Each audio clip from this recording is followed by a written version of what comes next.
Hey guys, Clumsy here. Welcome back to Microsoft Flight Simulator. How was your Christmas? How was your holidays? Are you even on holidays? Hope you guys are. Thanks for joining. Bit of a slow week for me today in terms of pushing out content. As you guys might have seen in the channel, we have almost non-existent videos. I'm taking it really slow, pacing myself. Only recording when I'm really craving for it, which is going to be soon, I think. Hopefully by tomorrow I can record some trucking. We'll see. But yeah, so far it's been flight sim, a bit of truck sim. But hope you guys had a nice Christmas. Thanks for joining today. Hey Patrick. Nice new badges as well. You can clearly see the numbers now, at least the rough numbers of how long you guys have been subbed. Thank you for continuing your support. Awesome stuff, Patrick. Thanks, Jay, for joining. Very early morning in there. Goodness. What are you playing at the moment? Finishing anything? Hey, Manuel. How are things? How's the stuff going? The trucking, the winnings. What was it that you won? You won a Fred Scania and something else. Yeah. By the way, about the giveaways, I'll share more in a bit. But we might have. There's a possibility of doing another giveaways this Friday. Another set. Thanks, Tom. Glad you could join today. Hey Scripps, look at that fancy badge, nice one. Goodness. Yeah, it's nice to see because it's easy to spot now, right? The old timers, the veterans, and the new people we welcome. 36 years old, close enough. Hey Viper Strike, thanks for joining. Bought your mom 2 rings today. Hope she was happy with that. How generous of you. It's nice. Hey, Bones.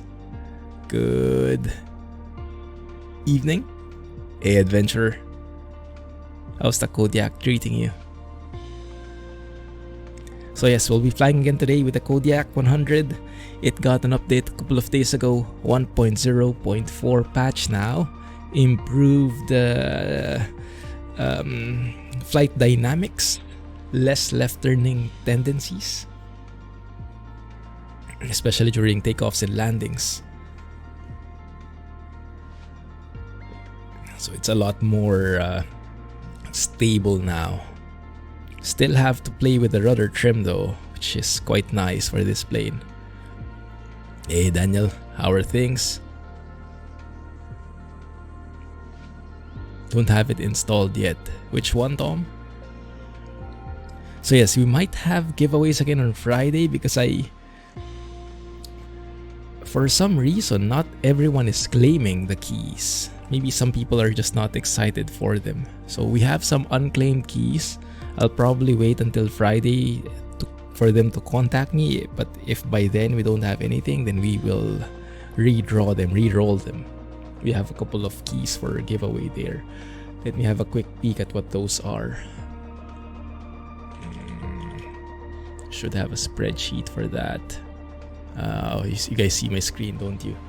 Maybe not, best not to show that all right now. There you go. For the privacy's sake, because I have the emails in there and everything. Alright, so we have 1, 2, 3, 4, 5, 6, 7, 8, 9. Around 9 keys in total are not yet given out. Yeah. Might be able to do that on Friday if these remain unclaimed. We'll see. Okay. And we might try a different giveaway system. If you guys have recommendations on which one to use, let me know. there is a Z mods in it. 1 or 2.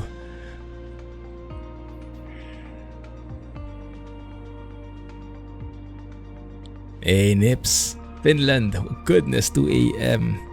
Did you happen to see Santa flying by? Should be very close to you. I heard he's in Rovaniemi or somewhere there.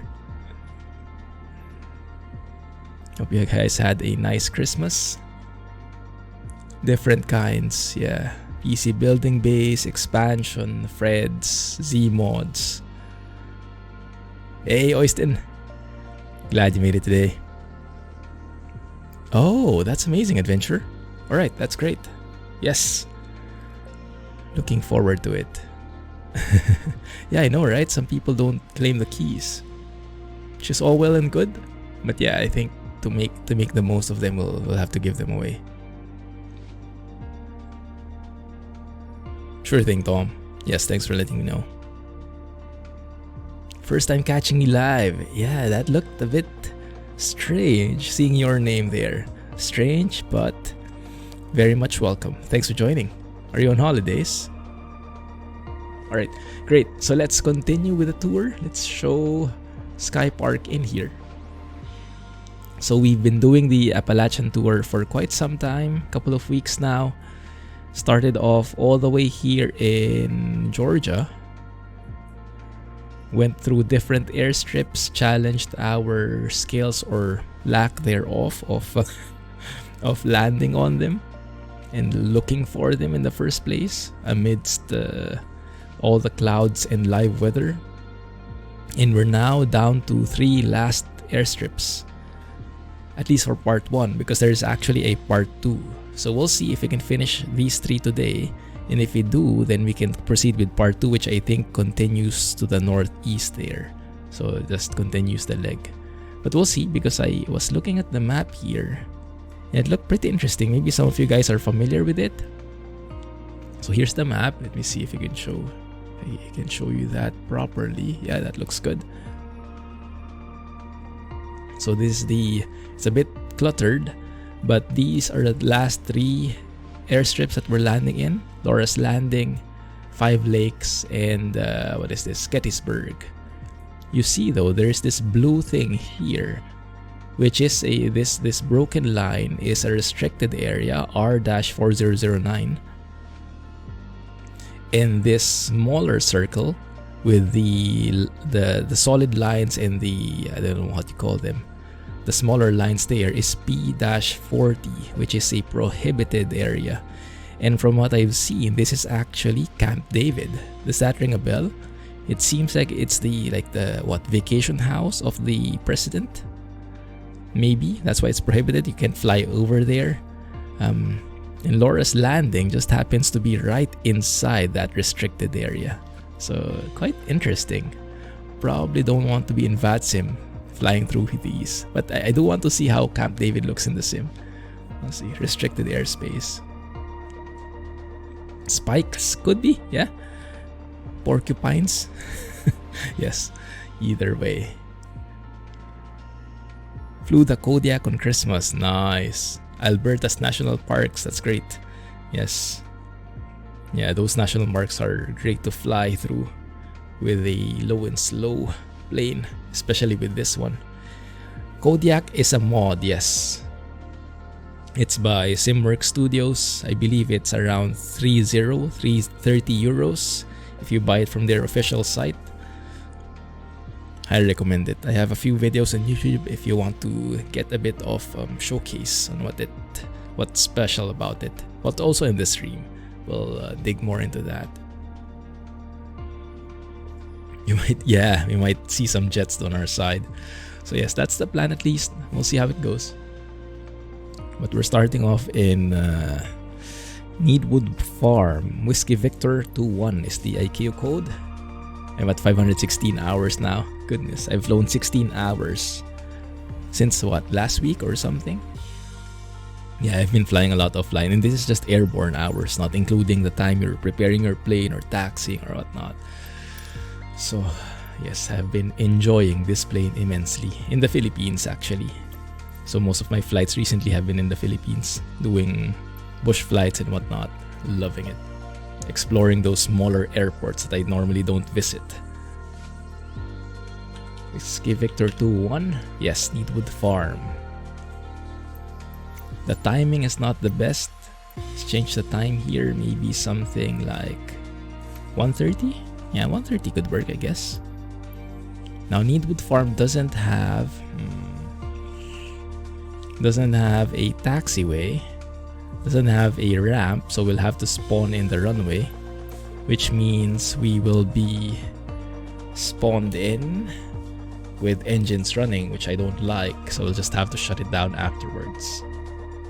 We can make that work. Alright, in terms of customization, tail number, let's clear that out. Okay, I think that looks good. Let's go with whatever default tail number this gives us. Very nice satellite images here. You've been to Camp Greentop across the street from Camp David. Oh, nice. Cool. Second vaccine shot. Oh, that's great to hear, Jay. We will be getting our booster shot next week as well. Or the third shot. Hopefully no side effects, but we'll see. Yes, you can buy it in other places. The flight sim world is filled with so many different stores. It's a bit cluttered at the moment, but it's much better than the in-game marketplace. The in-game marketplace is, to be honest, just a mess right now. I would avoid it at all costs. They still haven't stabilized it. Yeah, the Freedom Fox. I should be getting a copy of that soon, I think. I haven't tested it myself yet. Why did the time reset? Well, we'll see.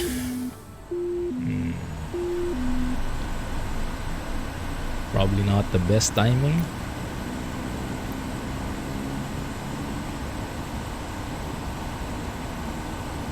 Not the best clouds either, huh? Looks pretty overcast. Okay, one thing that we can do is actually get rid of this standby indicator, get a lot of FPS back. And in the meantime, let me open up EIG so that we have some traffic. Can do some plane spotting on the air. Let's go ahead and turn that off. Go to low idle. And let's go to cutoff, just so we start from scratch. Below 38% NG, feather the propeller. Close all of these. No, stop.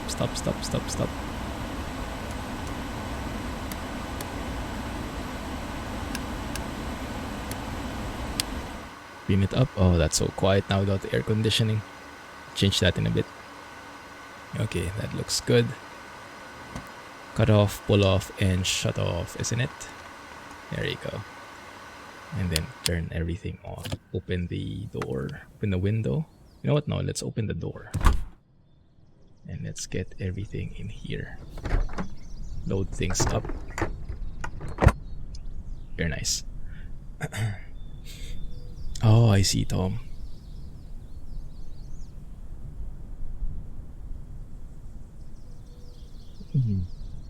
You're pretty close there, Tom. Nice. Just took your fourth shot. Oh, is there a fourth shot already? I didn't know you could take 4.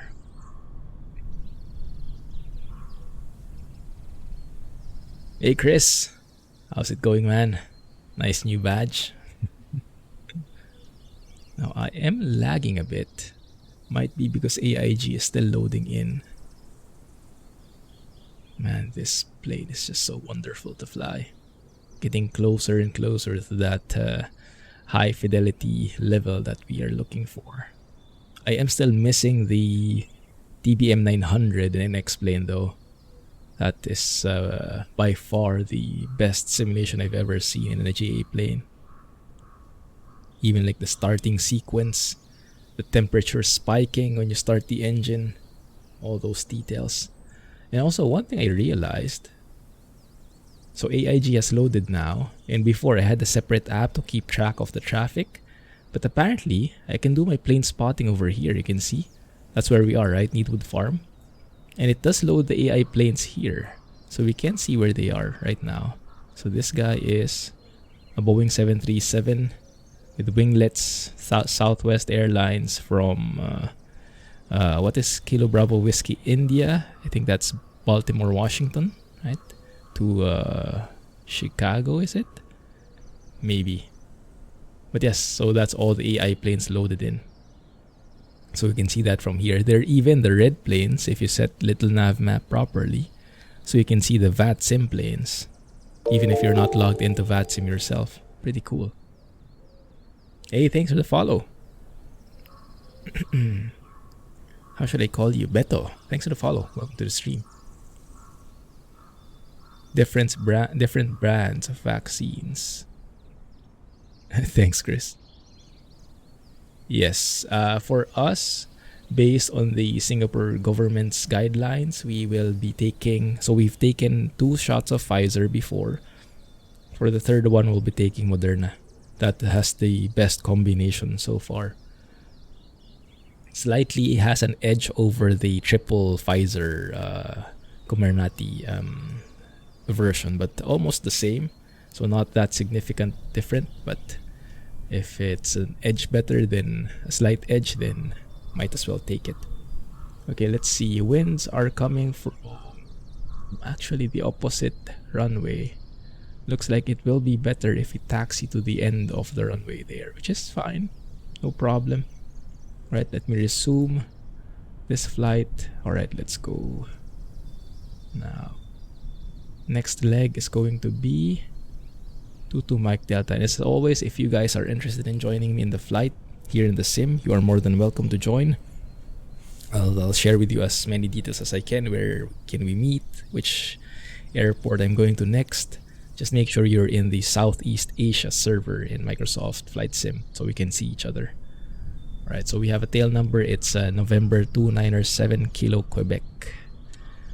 That is the default one of this plane, I think. Let's go ahead and start up the plane. Here's the avionics fan spinning. You have the startup sequence thanks to G1000 NXI. The latest version 0.10.1 if I remember correctly. Keep wings level, I like that. Boot up sequence. And then we have this light here when you have both your fuel selector valves off. Let's go ahead and turn that on. That looks good. There you go. Hey Brick. It is a bit tricky. It depends where you got your Kodiak from, and I do like the update so much. I have a video on it. If you want more details, you can check it out in YouTube, !YouTube. The video came out yesterday. But it's much more stable when taking off and landing, when going around. It's not that finicky anymore. There still is a left turning tendency, but it's no longer exaggerated, so I really like it. Okay, good. It's a bit tricky how to get the update because it depends where you got it from. If you got it directly from SWS or from Orbix, you should have the update already. But if you got it from Just Flight, they have not been able to update yet because they're still on holidays. So that's the clincher there at the moment. 1 second. Whiskey Victor 21 has 440 feet elevation. That means we're a bit off here.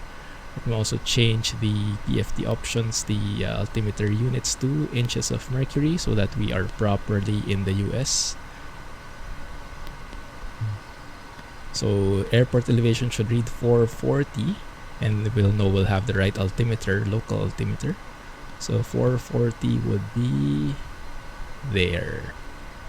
Yes, more or less. There. Okay, good. Alright.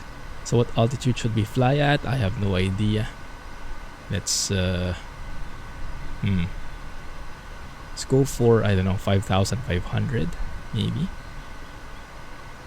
I'm just changing the altitude selector here. I have it mapped to the yoke. You have triple Pfizer. Yeah, that's great too. But yes, I'm happy that we will be getting the booster soon. Really helps with the additional safety. Ah, there you go. You should have gotten it already, Brick. I'm not sure though if I don't think you would need any other additional settings for getting it. If you can, maybe you can try verifying it or something. You should be able to see in the manifest file that it says 104 there now, I think. Alright, let's go and start it up. You have the fuel there, make sure that's pushed in. Everything is, the EPL is in normal. Thrust, the throttle is in idle. Propeller is in feathered. Condition lever is in cutoff. Flaps, let's go to 0 first, just so it's clean. Looks good. Alright, and maybe it's better if we close the door, right? But we can open the windows. What will be loading today, guys? How much will we be loading today? Let's load it up. How long is this airstrip? It's 2,448 feet. Might be a bit tight. Should be more than enough for the Kodiak if you do it properly. But doing it properly is something that's not really in my area of expertise. Anyway, let's add some passengers here. Maybe just 4. Yeah, and then add some boxes, just some small boxes, 50 pounds. Something like that. Let's have a look at the center of gravity. Yeah, a bit aft, but that should be more than okay. Let's add some more, just fill it up with boxes. That should be okay there. There you go. 32% aft CG. That should be okay. We're well within the range for max cross weight, so weight and balance, all good. Now the problem is, how the heck do we close the door with these boxes in? You have to scooch over and reach it through here. Thank you. I pity the guy who has to move around these boxes. 1 second, I'll get back to chat in a bit. I see it moving. Lock it in, right? So, okay, we're good. We're good. And we have the people strapped in. Yeah. Sheep as loads. Maybe cows. Calvin would like that, huh? Alright, let's turn on our beacon to signal that we are starting the engine. Everything looks good there. Let's turn on the aux fuel pump. And since this won't be the first start of the day anymore, because we started the plane with the engines on already, we don't need the ignition. We can actually go to high starter by flicking this up, so we won't need the ignition then. Love that sound. And I'm monitoring the NG. I mean, it's at least 14%. Move to low idle. Monitor the instruments. NG is climbing above 30%. That looks good. ITT is climbing. Shouldn't go to the yellow or red range though. Ideally, I would imagine the ITT should spike up and then lower. I don't think that's modeled in though. Alright, looking good. Release the starter. Go back to auto. And 1 second, let's go and push the propeller forward. Turn on the generator. You can see the amps spiking and then normalizing there for the generator, for the G. And now we can turn on our alternator. Looks good there. And we are almost ready to go. Just go to engine inlet bypass to prevent any foreign object damage by setting a flap in the intake so that the air coming in, if there's like a rock, a stone, a bird that comes in through the intake, instead of going direct to the engine, it will get diverted outside. It will kind of like get bounced off. Starting from Whiskey Victor 21 would be the ICAO code. It's Needwood Farm in the US. Yeah. Thanks, Tom. I'll have a look. Hey, downtown. Merry Christmas. Happy New Year. How are things? Glad to catch you here. It's been a while. Thanks for joining, man. Appreciate it. Hope you've been getting some flight time, or Has life been busy? Okay, that's 22 Mike Delta. We have some mountains in the vicinity. Not the best, but we'll make do. Right, that looks good. Let's turn on our aux bus here for the air conditioning. And we don't want it auto because it's too loud for the fans. Let's lower that. And let's set it to a comfortable 22, 21 degrees. I think that's fair. You can even turn on individual heaters for the passengers. Yeah, I don't think we'll need it though. It's already starting to warm it up. Hoping to have a better setup for flight sim soon. Oh, even better than what you have already. That's great. Alright, one sec. I want to do something. I want to test something for science. So we're at 6851 gross weight. And I actually downloaded, well, I took a screenshot of one of Missionary Bush Pilot's videos where he shows, and that's the only place I saw it, where he shows the V speeds here. See? Here's something. We have someone beside us. Oh, that's cool. So here you see the max, the gross weight. So how heavy your plane is, and the corresponding takeoff and landing speeds, or the rotate in the VREF. So for us, we are currently at, oh yeah, we do have someone in here. Nice. Thanks for joining. Who is that? Let's have a look later. 6850. So that would be 6850 would be 69. So takeoff would be 62. Landing would be 73. Let's see if that's accurate. 62 and 73. Let's mark those in here. For the glide, for the VR rather, 62. 73. We don't really have a VREF here, interestingly. So I'm not sure where to put it. Yeah, maybe I'll just put it at this, the VX 73, in case we need to go around and land back here. Alright, that should be good. That would mark the V speeds here in our tape, so we have a reference. That way setup and teardown doesn't take up... Ah, I see what you mean. Yes, yes. I can totally relate. Although mine is a bit less complicated than yours, but yes, I still have that setup time. On my end, I'm still able to do it in parallel, like load the sim, and while the sim is loading, I'm also putting in the yoke, adjusting my pedals and whatnot. Let's see who we have. Oh, there we go. How do we see the name? There should be a name. Maybe if I go outside a bit. There it is. I see the name. Ah, it's Brick. Thank you for joining, Rick. Nice livery. Is this the livery you're using exactly? Did the sim get it? Awesome. I think we'll need to taxi to the other side though, because the winds are coming from there. 60 at 4 knots. Just to be on the safe side, let's taxi to the other end of the runway. Get a bit more breathing room. 1 second, let's go for 180 degrees here. 211 plus 180 would be somewhere in this vicinity. Right?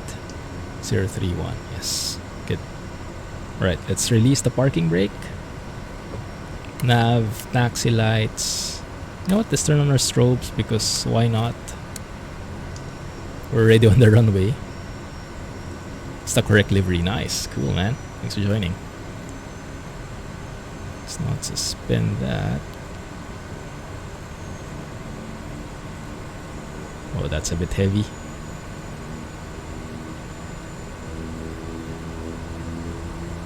Do I have not?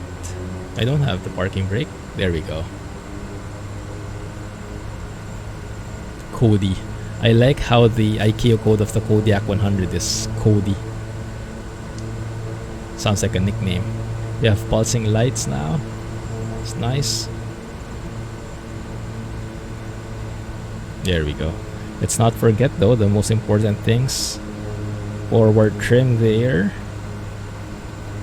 Let's maybe do that a bit more, like so. Like that maybe. Nose down trim. The more aft your CG, the more to the back your center of gravity is, the more nose down trim you have to apply. And also the rudder trim is something we need. Rudder trim is right here. So let's move that to the right a bit, like so. That should be enough.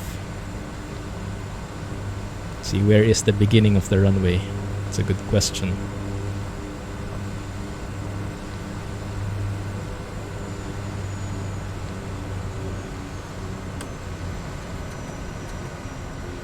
I guess we just go to the end, right before the woods. Alright, let's do our gumps check. I started using these sets of switches. If you're familiar with the layout of the Honeycomb Alpha, I have a couple of switches in here. I'm not sure if you can hear that, if the mic is picking it up. They have a set of switches here that I'm using as like a checklist, so I have visual reference if I've done that part of the checklist already. And I'm just basically doing it for a gumps check for a takeoff and landing. Gas, undercarriage, mixture, prop, switches. Very rudimentary. Not rudimentary, okay? Very basic, but it helps. So let's see if it works. Hey Josel, thank you for following. Welcome to the stream, guys.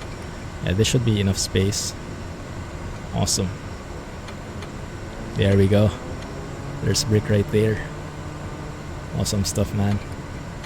Now I would want to fly VFR, but to be honest, I'm not sure given the clouds if we can avoid them. Those look pretty thick to me. So let's do our gump check. We have gas, so we have both selectors on. We have that firewall pushed in. We need the aux pump to be on though. There you go. The gas is up. We flick that switch. Undercarriage, we need flaps 20. Looking good. That's flaps 20 indeed.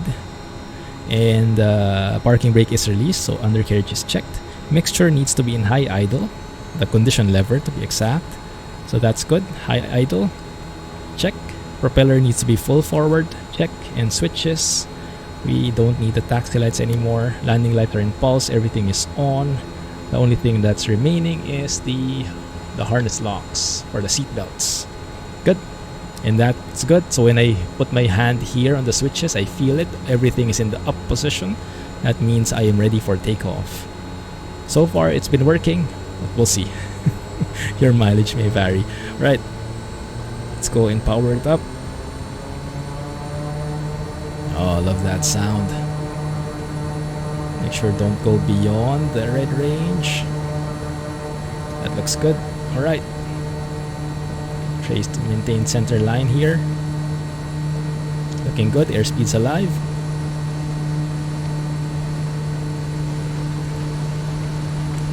Rotate at 62 knots. 62. Rotate. There we go. Not bad at all. Oh, I like that. That forward trim was amazing. That forward trim was amazing. Good. Let's go ahead and trim up here.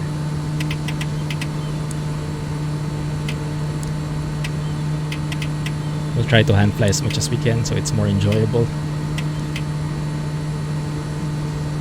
Let's get a bit more altitude. And then we will pitch the nose down for 85 knots. There's 85. Go to flaps 10. 90 knots. Go to flaps 0. Looking good. Now we pitch up again.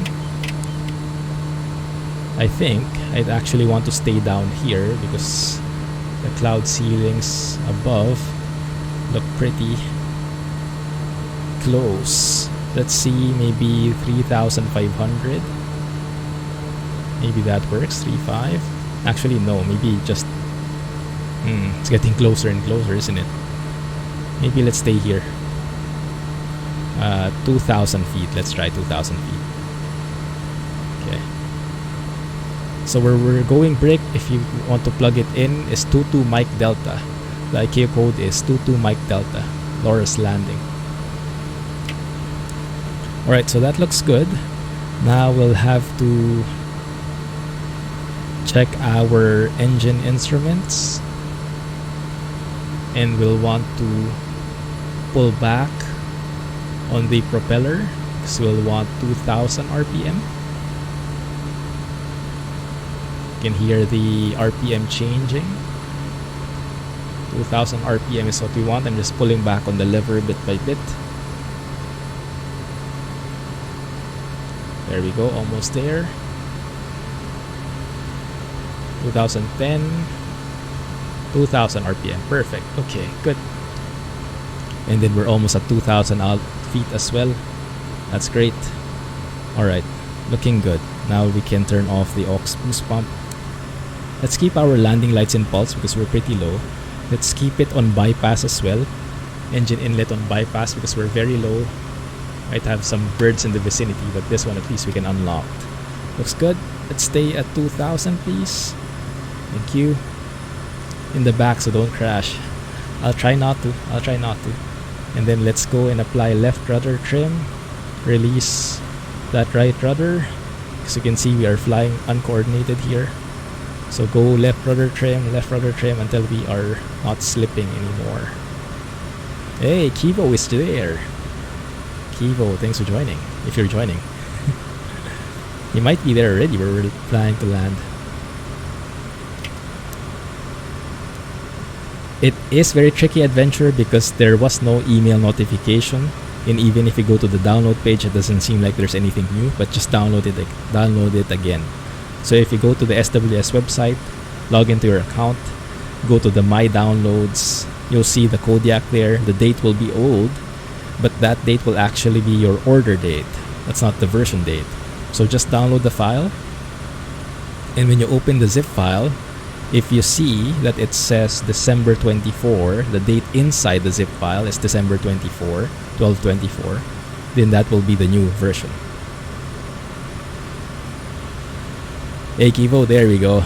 There you are. Well, I'm not sure. I think it's technically the first update. Some people have not gotten this yet. If you bought it from Just Flight, you would not have it yet. Man, the winds are pretty strong, huh? Goodness, I'm being thrown around here. But this is 1.0.4, where they fixed the left turning tendencies, made it a lot more stable, and where they fixed the brightness of the G1000 NXI, so it's working. Alright, so we're almost here. I do want to get a visual of it first. Oh my goodness, we just got fog, or mist probably. But I think Kivo, where Kivo is actually a good indication where the airstrip is. He's probably there, sitting on the ramp or on the runway. So we'll probably fly around it first and see how it looks. Let's pull back on the throttle here. You can slow down. Around 1250 I think is the comfortable cruise performance. There we go, something like that. Oh, sorry, started falling out. Oh, Kevo, it's Kevo actually. Okay, thanks Kevo. I was pronouncing it Kivo like Stevo Kinivo. Doesn't that sound cool? Kevo it is then. Thanks for letting me know. Yeah, if you're... Where did you buy your aircraft from? Your Kodiak from? If you bought it from SWS or from Orbix, you should have the update already. Okay. Now, unfortunately, when we get close, Kevo's name tag disappears, so I'm not sure where he is now. But if we zoom in on the map here, should be to our 10 o'clock. What should we be looking at? I have no idea. Do have a hill in front. That's something we have to be wary of. Let's get back down to 2000. Oh, there he is. There's Kevo. SWS. Ah, you were emailed the link. Yeah, I wonder why I wasn't sent an email. Yeah, that's interesting. I didn't get an email at all. Maybe there's a setting there and I don't have it on. Okay, I think I see it. My goodness, look at these clouds. Getting lower by the minute. There it is. Yeah, that looks like an airstrip to me. Thanks for the visual guide, Kevo. And basing on the wind, looks like the opposite way. Looks like the more proper runway for landing. So let's use that one.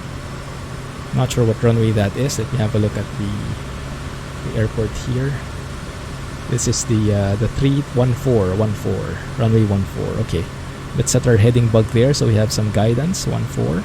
I can actually program that in the FMS as well, or FMS, the MFD. But let's just try to eyeball it for now. See if that works enough. Let's do our check. Gas. We have selectors.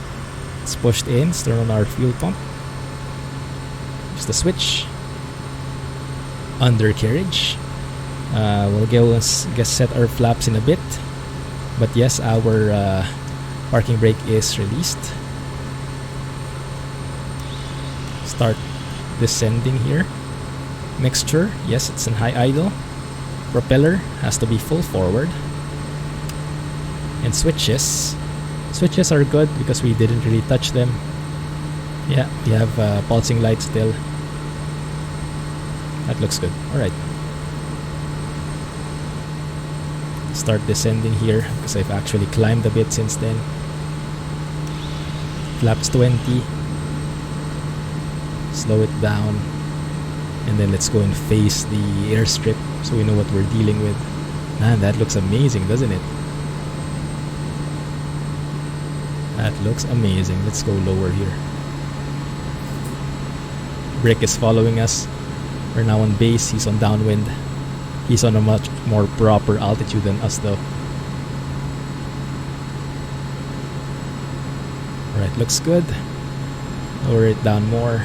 Let's go to full flaps here, 108 knots. Safe flaps. Flat extension speeds, that looks good. Alright, there we go.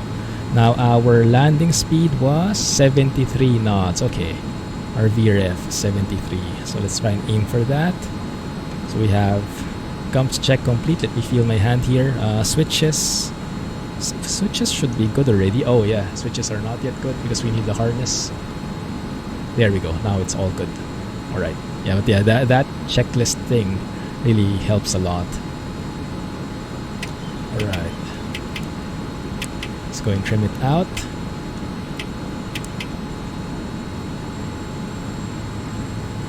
Hey, Fly Money. How are things going? Thanks for joining. We are a bit low. We are super low actually. 500. Yeah. Maybe I should have loaded the approach in, so I have a bit of guidance on the vertical path. That's okay. So this is one of the big updates actually. You can see even as I'm doing this, I'm still stable, right? With the initial version of the aircraft, if you do this, you will be side slipping so much you would not be able to go around anymore. You would not be able to hold this altitude like this. It would be side slipping so much, you'd lose so much power. Okay, that looks good. I think 73 knots. I hope I'm seeing this correctly. Yeah, that looks like it, right? Yes. Okay, good. Start going down. Start slowing down. 73 knots is what we want to target. We probably lost a bit of fuel there, but 73 should be still good. Beat off that speed. Oh crap, that's a tree. Yeah. 76. That looks good. 73. There it is. Sorry, Kevo. Thank you for going to the side. I thought I was going to slam into him. There we go. I actually forgot to go into reverse. There you go. And let's clear the runway so that Brick can also land in peace. There he is. Let's turn off our pulse lights here to not blind the guy who's landing. Turn off the taxi lights as well. Oh, taxi lights are off. Okay, good. Awesome. You mean the Kodiak Fly Money? No, I got the update, the official update from Simworks Studios, where they fixed the excessive left turning tendencies. Look at that, bro landing right there. Good job. And look at how fast he stopped, because he used the reverse properly. The reverse thrust properly. Good job, man. Yeah, rough landing. It really helps if you're familiar with the place and if you have some more guidance on the airstrip, the vertical path. Man, this is what I like about this plane. Look at how it taxis, right? You actually feel that bouncing when you're going through rough terrain like this. It's the first plane I've seen it doing that. It just feels so real. Let's taxi to the beginning of the runway here.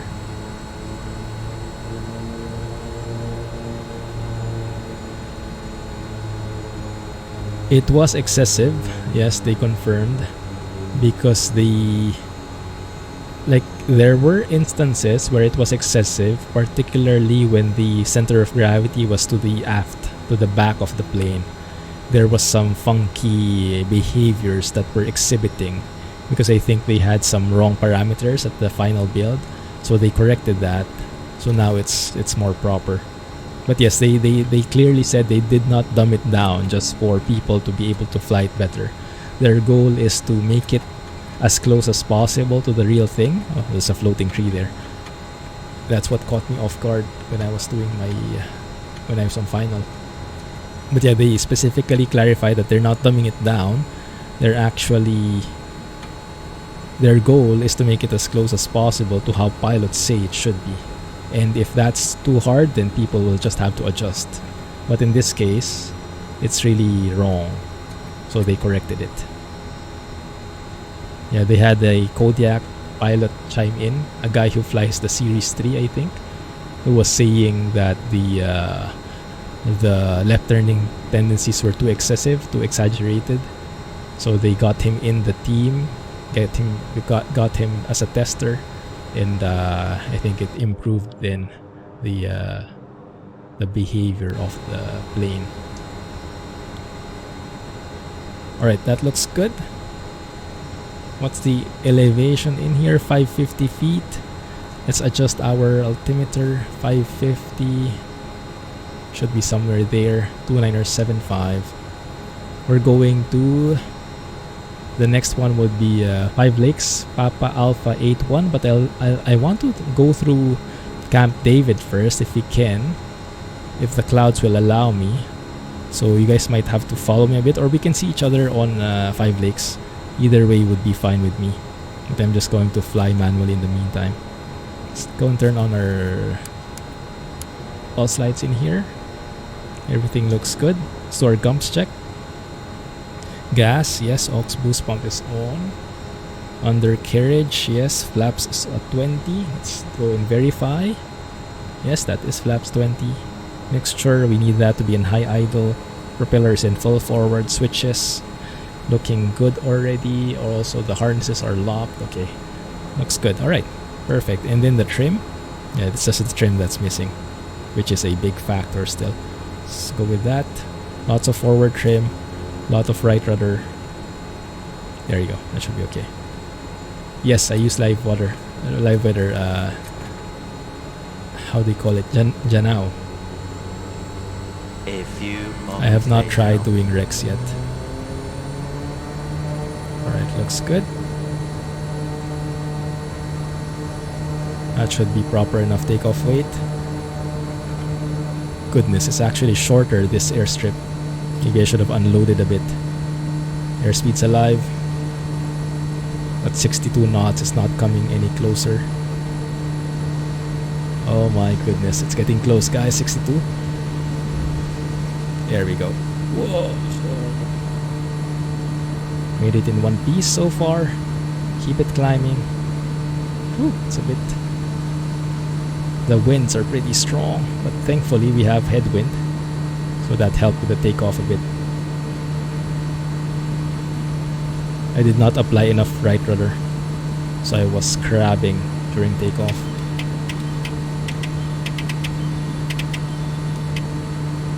Right.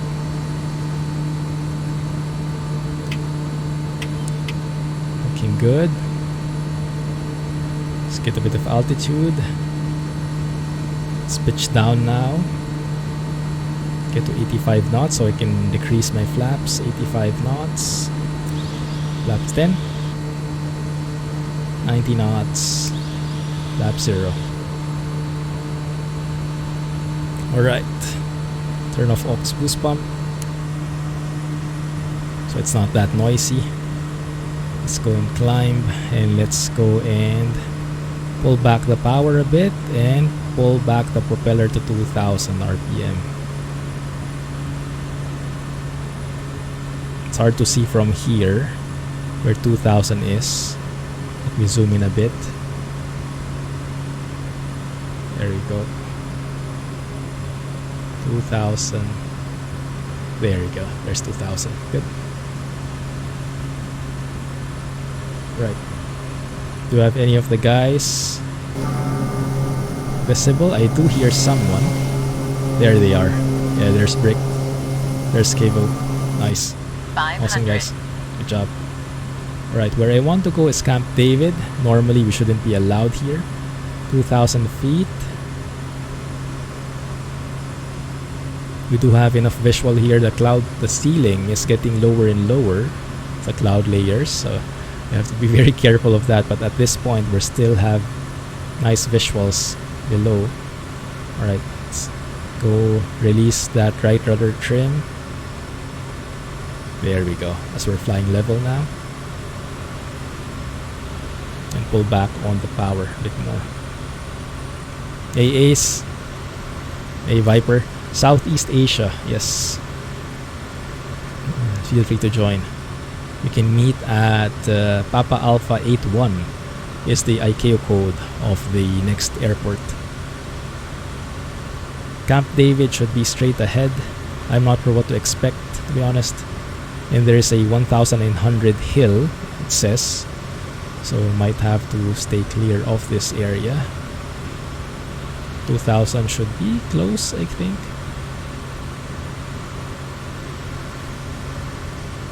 Yeah, maybe let's go through here.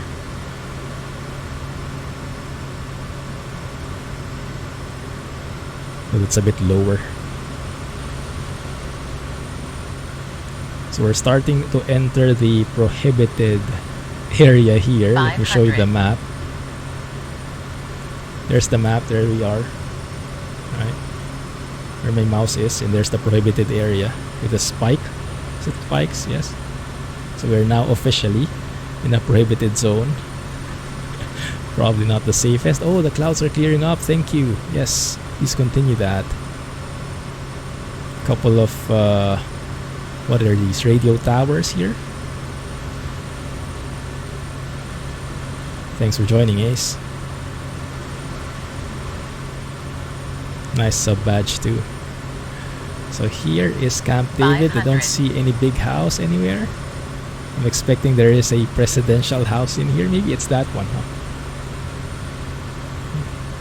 Inside the woods or something. Man, very fluffy clouds today. Ooh, some updrafts as well. Okay. Probably 2,200 would be safer. Stay here. Yeah, it might be this one actually. Would imagine it's this one. Oh my goodness, the sudden transition of the weather is still there, and it's gone again. There it is. That's the one for sure. Yeah, probably Camp David. Probably, most likely, right at the center of that prohibited area. I would imagine us being shot down by this point. Hey, sniff it. The Kodiak has been amazing so far. I have not been able to fly anything else since it released.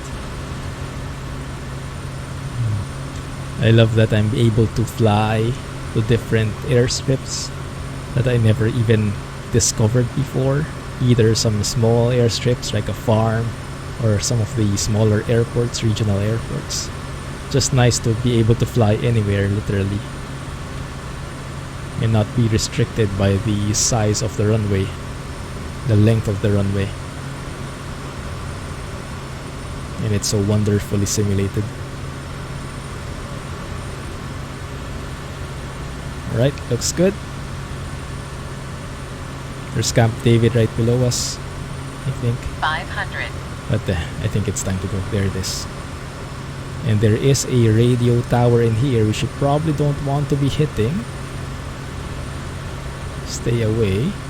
And there, I think there's an airport here. Might be.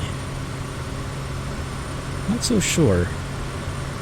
Because I loaded up Sky Vector a while ago. There is a weather station in here, right in the center of Camp David. So I'm not sure if they have an airport here too. But it's not in the sim. Maybe it's this one, that strip, maybe. This look like something you can land on. Right? Could be. Could be. Island hopping in Southeast Asia. Yes, I'm doing the exact same thing. Staying in the Philippines, just enjoying the island hopping. Never know what you'll get. Sometimes it's hilly, sometimes you have some nice beaches. Hey Sky! How are things, man? Hope everything is going well for you. How are your holidays going, guys? Are you on holidays even? Maybe let's start there. Are you working? If you have school, then you probably should be on school break right now.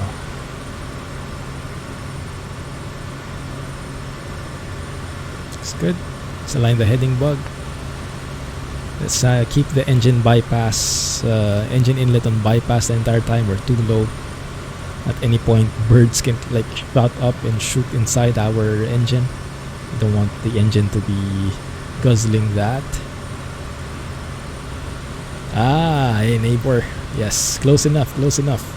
Malaysia. Nice, man. But yeah, I definitely get the vibe. My goodness, these are some low clouds.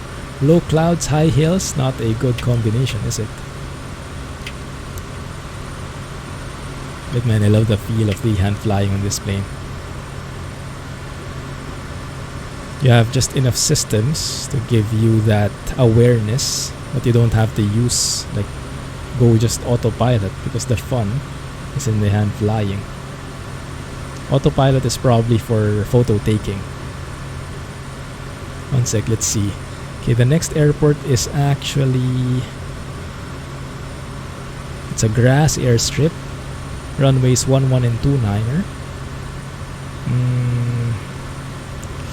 Basing on the current winds, it seems like a runway 11 would be a little bit better, but not so sure. I'll have to check.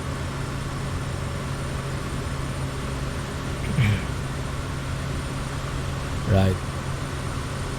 Flying in the Philippines, but currently living in Singapore. So we are even closer. Let's go direct enter here. So just so we'll have a nice CDI. The magenta line would be more accurate. There you go.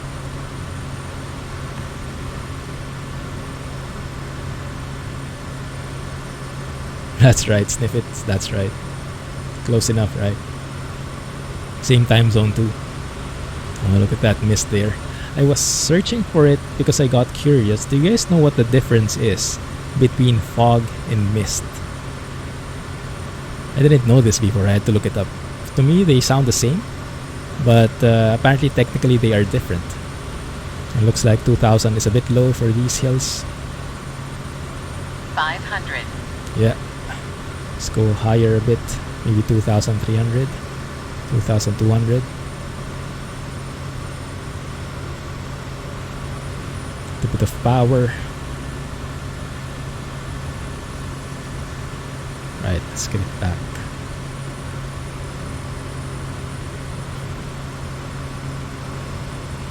Yes, how would you differentiate the two? Clouds at 1700. Goodness, yeah, that's pretty low. What kind of clouds are they? Hopefully not overcast. 2-4. Looks like it's getting cold as well. That we got the pitot heat warning on there. These clouds are moving pretty fast. Oh my goodness. 2-4. Let's go and turn on our pitot heat. Edging close to that temperature, 5 degrees Celsius or lower.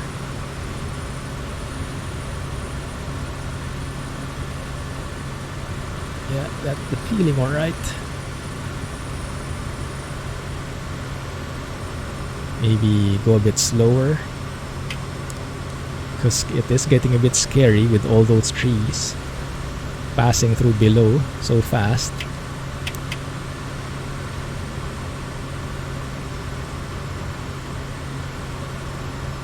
That's the meter. Which airport is that? Whiskey Mike Sierra Alpha. Oh, I see. Sultan Abdul Aziz Shah. I think I went there before. It looks familiar. Is that close to Singapore? Few clouds at 1700. Reported AGL flight rules. Okay, good. Few clouds but cumulonimbus. Okay, at least it's few. Oh, here. The clouds are much better in this area. Subang. Ah, I see. Thank you. Yeah. So in terms of aviation, how they differentiate fog and mist is basically based on the visibility, apparently. There are certain factors, you know how the meter shows the visibility. So in this one that Nipit pasted, visibility is where, for those who don't know how to read the meter, let me know where that part is. So when the visibility goes below 1,000 meters, I think. So one kilometer, that's fog, and if it's above that, it's mist, something like that. So basically, mist is like a lighter version of fog. It's from an aviation standpoint. So when it's heavy, when the visibility is bad, it's fog. When it's there but it's not that bad, you can call it mist, to put it in simple terms. Hey Sammy, thank you for joining and following and saying hi. How's it going? Okay, let's spot that. The winds right now are coming. We're right above the field, should be. I don't really see exactly where it is. Let's go outside for a bit, guys, okay? Ooh, look at that. Beautiful. Thank you for joining me here. Goodness. You guys are good. It's one of those, probably. Or maybe it's that one. Could be that one. Yeah, it could be. No, it's way past it. So yes, runway 11 looks like it's the more proper approach. So let's go and plug that in. Procedure. Let's go to select approach. Let's try to fly through here. I'm just going to look at my synthetic vision. My PFD is to make sure that I'm flying in a straight line, straight in level. Select approach, visual 11. Let's go for a straight in approach there. This time we have some vertical guidance. Good. Alright, there it is. Alright. Zoom in. Let's go and set our flaps to slow down. Let's follow the vertical guidance in there.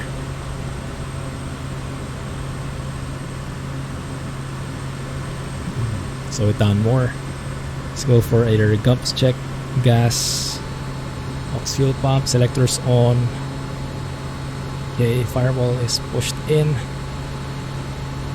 Go for flaps 20. Undercarriage, we'll do that later. Mixture is in high idle. Yes. Propeller is yes, full forward now. Ooh, look at that, fancy. Switches. Let's go for, yeah, we do have pulse lights. Turn on our taxi lights as we're landing. Looking good. Harnesses are still locked. Yes. Good. Okay. Let's do that then. This zoomed in. It's a bit too zoomed in. There you go. It's more like it.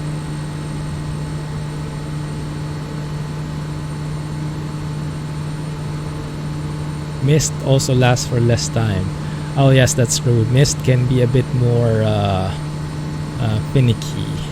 With wind, it can get blown off. So because it's less dense, I guess, it's a bit more sensitive to weather changes. So it can be, it can change a bit more rapidly than fog. In terms of the METAR, mist is BR, I think. If there's a BR, that's mist. If it's FG, that's fog. Based on the METAR of the airport, if I remember correctly. And the METAR there, that Sniffit pasted, the 9,000 should be the visibility, if I remember correctly. So that's 9,000 meters. So visibility is pretty good. Mist is usually early morning. Makes sense. Okay, let's follow that glide path down. 9,000 meters, there you go, thank you. Doing a flight from New Delhi, India to Sydney. Nice. What plane are you flying? 8 hours, 3 hours left to go. Goodness, man. Yeah, those are the things that I cannot do. So props to you. I am not that patient. Yes, amazing stuff. Good luck and enjoy.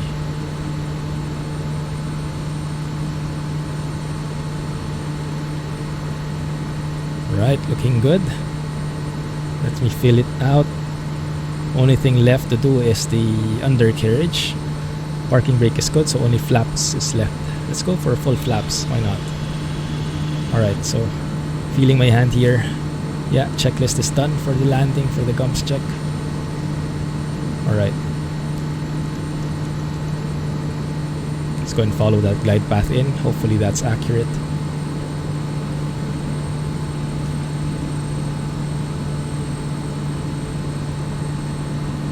Let's continue following that that VRF of 73, was it? Yes, I think so. You guys see where it could be? I have no idea where it could be. I'm just going to follow the thing. Hey, car lover. How are you doing, man? Doing good, doing good. Enjoying the holidays. Flying so much the past few days. How about you? Bringing back a plane from the US. Cool, man.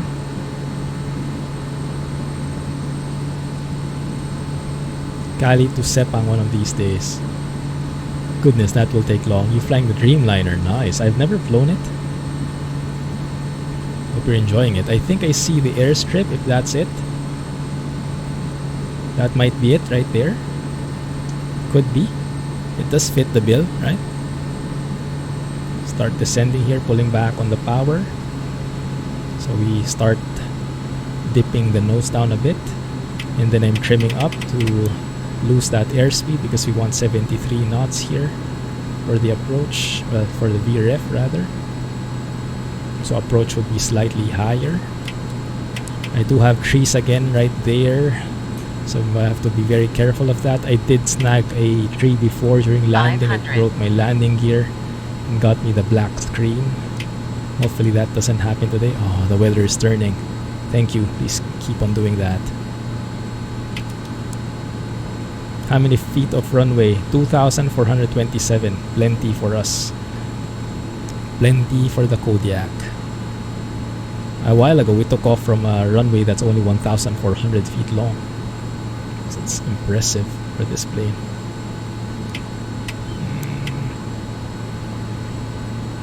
73 knots, there it is. I'm a bit low, I think. Glide path seems I'm okay, but based on the trees I am a bit low. So we'll try not to follow that exactly. We'll try to dip down at the last possible moment to avoid the trees if we can. Wish me luck, guys. Oh crap, I don't see the trees anymore. That's going to be difficult. Okay, let's do that then. Let's do this here. Alright, that looks good.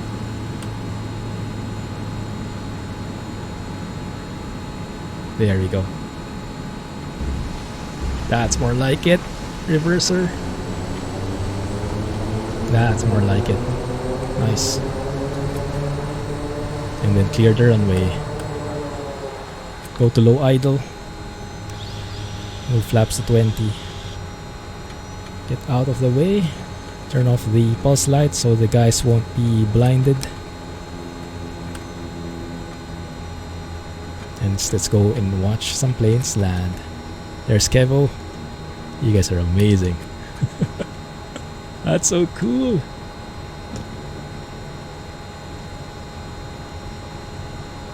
Bros, a Kodiak party. Thank you. It doesn't happen often. That smooth landing.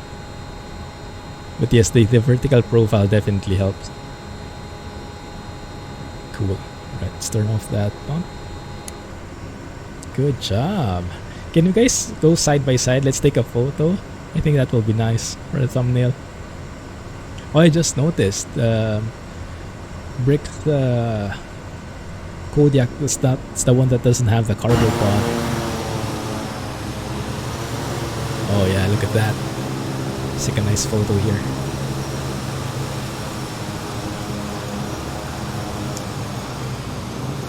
One second, camera is a bit too fast. Fancy. Oh yeah, I think bricks would be perfect here. Brick would be perfect with that place there. Okay, wherever you stop, I'll try and find a nice angle. Oh, that's amazing. Yes. Stay there. Let's take a photo. That is super cool. And different colors at that. Kodiak party for the win. Let's take it from this side, from your angle.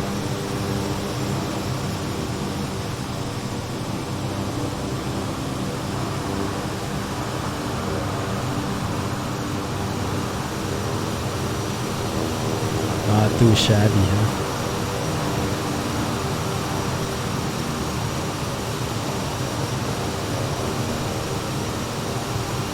I'll take that, thank you. Awesome, guys. Alright, let me have a look at the fuel here. 6652. If we base that here, 6652 is closer to 66 now, but I think we'll follow this anyway. 62 knots and 73, so mostly still the same. Yeah, let's follow that, continue with that kind of thing. Can't wait for the floats. Oh yes, I would need to learn how to fly the floats. If you guys watch Aviation 101, I think he currently has a series, Alaska Float Series, where he learns how to fly floats properly, because it is very different, right, from flying these wheels. So that would be good to know. That would be something I will watch when the time comes to learn more about how to fly these things, or those things. Good. Alright, let's go for the next one, guys. That would be the last one actually for this part. Whiskey 05 Gettysburg and Travel Center. Ooh, okay. Right, sniff it. Thanks for dropping by, man. Awesome. Pangkor. Happy flying. Stay safe. Whiskey 05 would be the ICAO code. Gettysburg and Travel Center. That's the one. Good. Thanks, man. You too.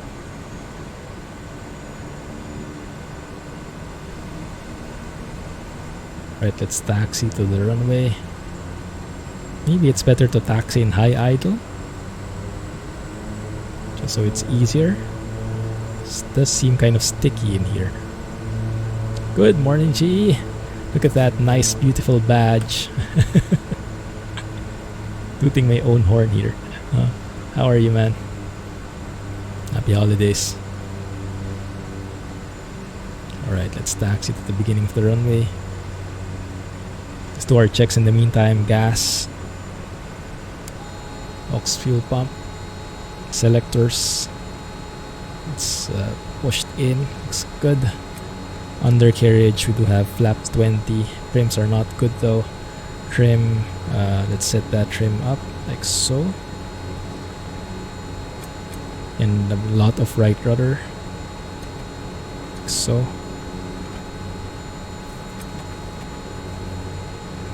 good.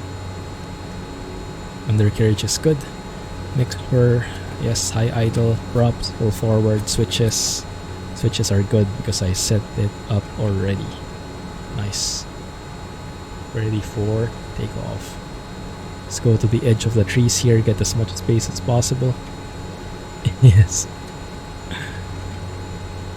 Yes, I've been busy with the badges, that's true. Oh, guys, it's cleared out. We probably won't need the length of the entire runway, but just to be the safe side. Let's see. Oh, we have a new guy. Hey, Shoot. Thanks for joining us. He's on the caravan. Awesome. Let's have a look outside. Pretty cool. Oh, look at that. Wow. Nicely done. Awesome. Alright. So hope I didn't forget anything. That's what the checklist is supposedly for. Alright. Pushing forward. Takeoff thrust. There you go. Ease the brake. Keep it center line. Airspeed's alive. 62 knots is our rotation speed. There we go. Rotate. Beautiful. Up, up, up, up, up. Not so much though. Not so much. Not so stable. But that's okay. We made it work. I think I might have needed a bit more right rudder there. Could be. Looking good. Keep it here. Keep it stable for a bit. Pitch up a bit. Nice. Alright. Starting to pick up some speed. Flaps up. Looks good. Turn off the aux boost pump. Hey, thanks for the follow. Hey, Maxwell. Thanks for joining. Came across my vids on YouTube. Oh, that's amazing, man. Thank you. Thank you for the kind words and glad you found the channel. Glad you found the stream too. Yes, thank you. Appreciate the company. No meter for Whiskey Mike Papa Alpha. Should there be? Maybe it's down at the moment. Let's go up 2,000 feet. Let's go pull back on the propeller RPM here. Prop lever. Man, it's so hard to see from this side. Let's get back in there again. Look at Kivo there. Just flying it above, keeping it safe the way you should be doing it. 2,000, there you go. There's 2,000 feet as well. 2,000 RPM, 2,000 feet. And a lot of left rudder trim. So we're not side slipping. There you go. Perfect.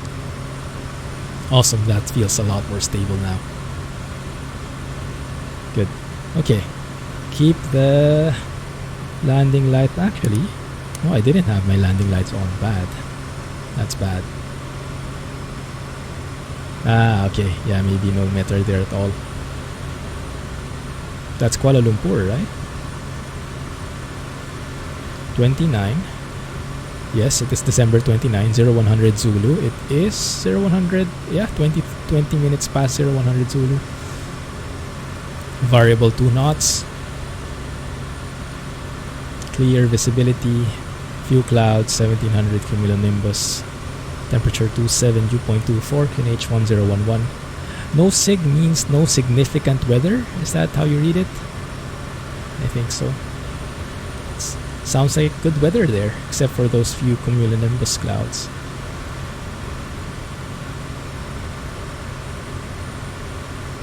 I love seeing these clouds just pass through like that. Sounds like nice VFR weather, huh? Much better VFR than this one, I think. How would you classify this? I think this is broken, maybe. Broken at, I don't know, 3,000 feet, maybe. Don't think it's overcast because we see still some gaps in there. But probably not scattered or few either. Nothing significant. Okay, thank you. Still might change on a dime, that's very true. Weather being weather, huh? What did you guys see? I was browsing the Flight Simulator official MSFS forums the other day, and there was this guy. His occupation is a weather guy, so he's really an expert with weather, and he converts like weather data into clouds or something like that. But basically what this sim is doing, that's his work. So he knows how it should work. He had a very lengthy post at what the sim is currently doing and what it should be doing instead. And it was very many of the concepts escape me. It's too technical for me, but it's nice to see that level of detail, because I'm hoping that Jorg or someone from MSFS team reaches out to him and gets him in as a consultant, because it does seem like he knows his stuff. And if he wants something that can be as accurate as possible, getting people like him on the team might not be such a bad idea. Oh, look at this. We actually have traffic in here. And the vector of that traffic, that's super cool. So you see this guy is plus 8,000 feet above us. He's climbing, right? And that's his flight path vector. That's pretty cool. So in terms of lateral, we might be in conflict, but in terms of altitude, it's not really a factor. Okay, airfield should be below us. Let's have a look outside. It'll get a bit noisy. That might be it right there. Let's have a look at the weather. Weather looks like 169er at 17 knots. So in terms of runway, 24. Not the best, but yeah, 24 probably is a bit better. Live weather isn't so good there. Broken at 3,000 is how you'd classify this. Yeah, I would agree. Monsoon wind coming from South China Sea. Oh, I see. Live weather isn't so good in this region. You mean in Southeast Asia? Not good meaning not accurate, or not good meaning bad weather? All those towers in there. Let's go for a procedure here. Select an approach. Hey, 1 second. You have an RNAV? No, let's go for visual 2-4. Visual alpha means it's probably a circle to land approach, not a straight in, because it doesn't specify a runway. Okay, there you go.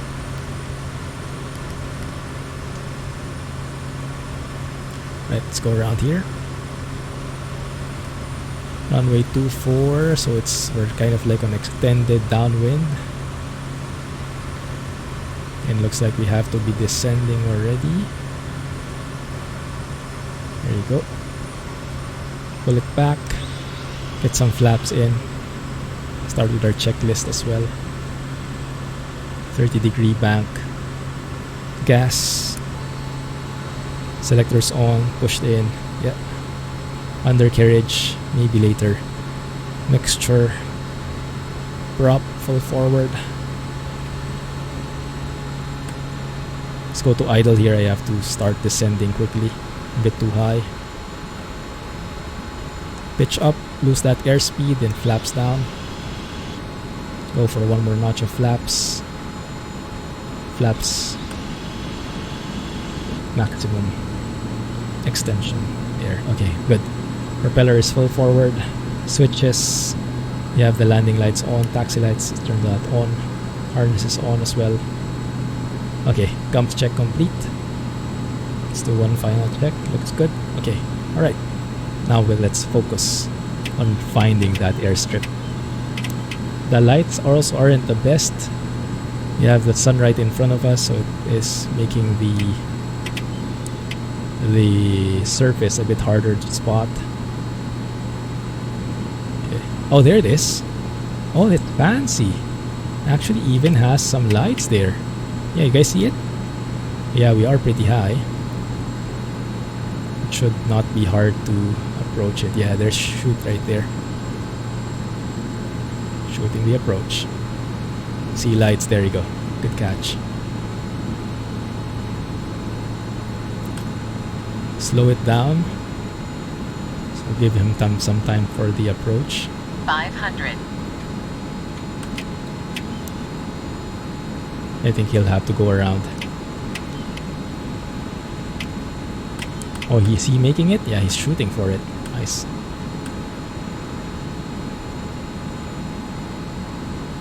I'm on idle. Light idle.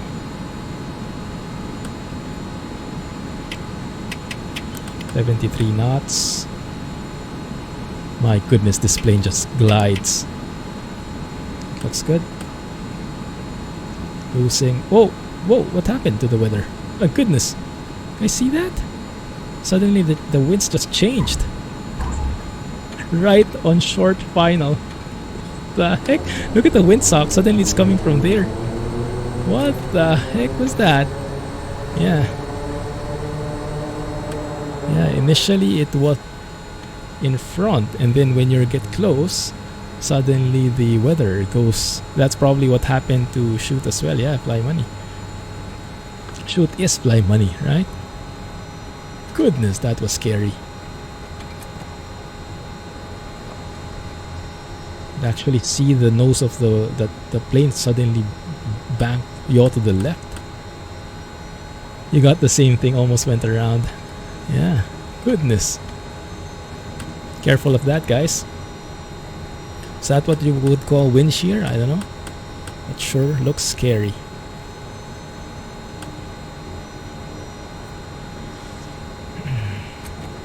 Guys made it in one piece. Awesome. Good job. Whew. That was cool. Yeah, this is a proper airport. I'm actually surprised. Yeah, we have like GA ramps there. Maybe you should taxi to those areas. You have GA ramps there in the beginning of the runway. It was like that building was blocking the breeze. It did seem like that, huh? Like it was rerouting the winds, bouncing them off or something.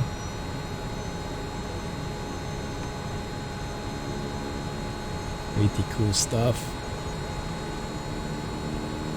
Let me go and taxi to the ramp there, and then we'll use runway 2 for then again for taking off. Second. Okay, so we're here now. Okay, the next step is actually to park and shut down, and then we'll finish this this part, and then we can continue in part 2 because I think we still have quite some time. And we'll make the most of it while we have you guys around, so it's nice to be doing the group flights. Backup bush plane, it's amazing. Yeah, it has that perfect balance of like being able to take off and land in very small airstrips, but at the same time the instruments, the simulation is amazing.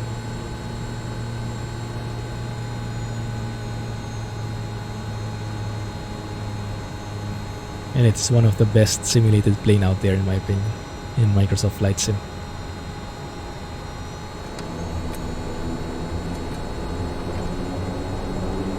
Reverse here, slow it down.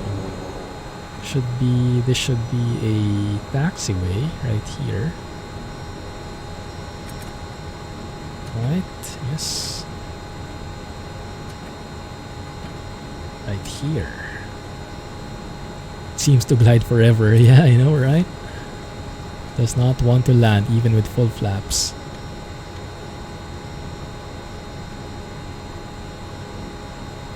Although, to be fair, I was really too fast and too high, so I had lots of energy to dissipate. Because I heard this plane can really, how do you say, this plane can really drop to the ground very fast if you cut off your power and you're configured for landing. So normally I don't think you go to idle that fast or that soon. Okay, let me park up here. Give you guys the most space. Stay away from water though, might get us a black screen. There. Is that enough space? Maybe. Good. Taxi lights, nav lights, probes off. Keep all of those on. Boost pump, let's turn that off, it's noisy. Turn off the air conditioning as well. Flaps, yeah, let's retract the flaps fully, why not? Good. Cut off. Well done. You've reached the end of part 1. Despite its rugged appeal, civilization isn't as far away as you think. On average, the Appalachian Trail crosses a road every 4 miles. It also passes right through the middle of several towns. More than 2 million people are estimated to hike the trail each year. Head into town and make some new friends, or take some time to post your favorite photos in the company Discord so that I can have a look at your adventures. We'll be in touch. Happy trails! Very nice. Good job, guys. Good job. See how we can open this thing. Maybe open it from outside, although I'm not sure if that's simulated. Alright, let's unload these. You hit the building. Thought you were close enough. That's always tricky. Goodness. Right. Nice. And let's unload the passengers as well. Cool. Happy bunny. Awesome. Let's go look outside, get a bit of sightseeing. Try a dead stick with it. Oh, emergency landing. Yeah, that could be. That's something we could do. Probably in a more functional airport with a glide slope. Or actually, this airport should be more than enough, right? Because it has a proper runway in there, some lights for easier visibility. I don't like that wind shear kind of thing though, so maybe a different airport. But yes, I would love to try that. Emergency procedures. I would want to look up the proper procedures first though, so we don't just fumble into it.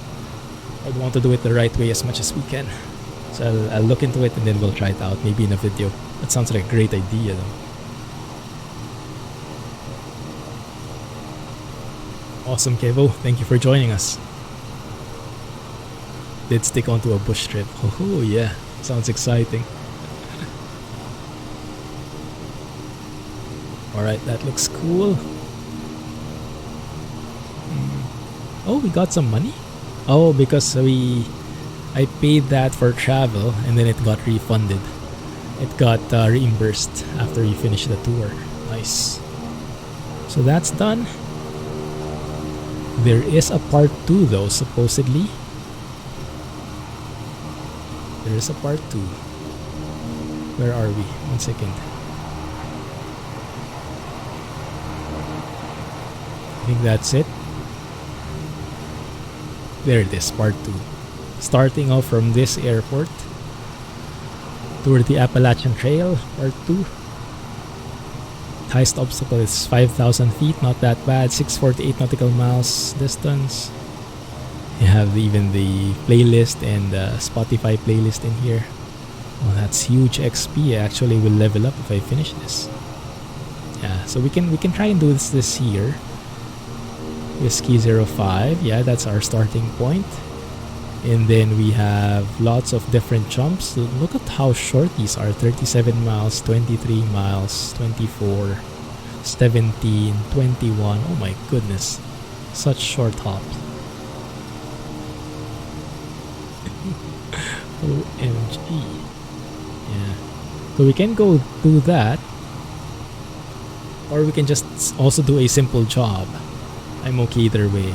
Because if you try and look for a job, maybe if you look for departures here in Whiskey 05 in Gettysburg, departure. Let's see what it will find for us. There is one here.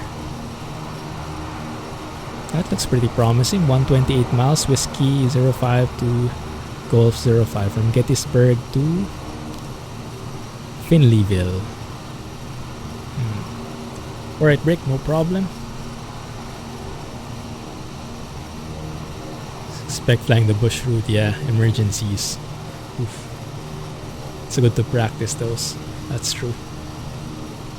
Cowlin and Clays. Finleyville is actually looking like a proper airport. 2,400, not the longest runway, but it's asphalt and there are lights, just like Gettysburg. This is Sky Park. Highly recommend it. It doesn't have much in terms of economy. It's still in beta, all in all, but it's great for an excuse to fly. Finding those tours, like the entire Appalachian tour that we did, it's based on this. I wouldn't have known this route otherwise, so it's like a travel agent, you can think of it. And you can do jobs with it, so earn money, earn XP, or you can do tours with it. No money but XP, and then you level up.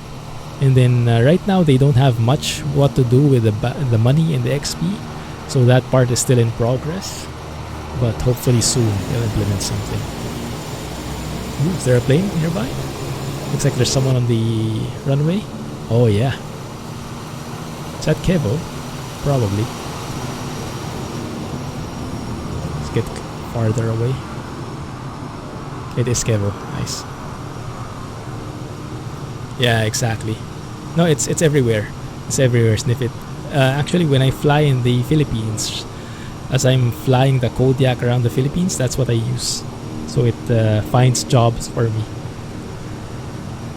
So for example, if you go to, you can also see there are prices here, so they added that. So if you pick a job that far away from where you currently are, you'll have to pay that much. Like it's a travel fee, you know, so you just can't teleport anywhere, you have to pay for it.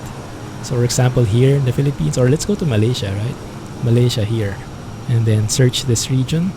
It will come up with so many different jobs, and they have these special events from time to time, like delivering COVID vaccines or multiple hops. They have multiple hop jobs, like this one, double duty.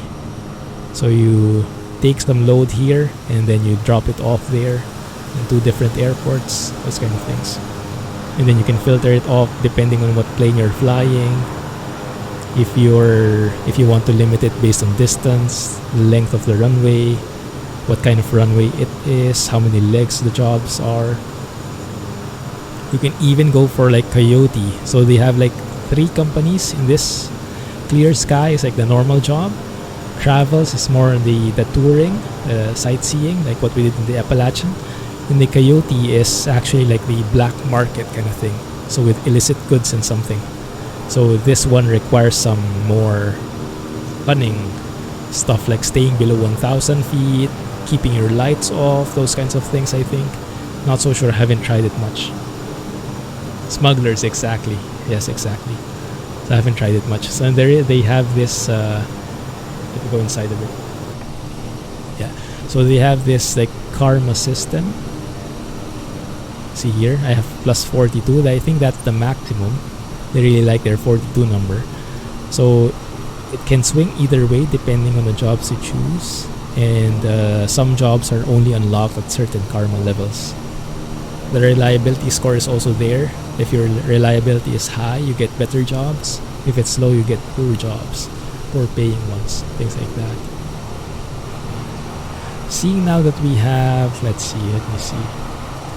We're a bit limited with time. I think I'd like to mix it up a bit. Let's go and pick one job here. Let's maybe search this region, starting at this airport. Departure. Let's see what kind of things we find. Hey, Gamaste! It's similar to Neofly, yes, actually. Neofly has a lot more types of jobs, but the interface is very bad compared to this one. So in terms of kinds of like sightseeing, search and rescue, there are so many things you can do in Neofly. It's just that the interface is a bit hard to digest for me. I like it simple, just like the fly, and flying with the best interface like this, something I really like. How are you doing, Kamaste? Hopefully you're on holidays. Coyote once had the best multi-leg runs. Oh, interesting. Maybe I should try that, huh? Yeah, sounds good. Alright, let's try to limit our leg to maybe around 150 miles. Let's see. What kind of jobs? Oh, we only have one. Yeah, I guess we can take this one. Going to the west. You can do an IFR flight for a change. Full-blown IFR. We can load in pilot to ATC even, maybe.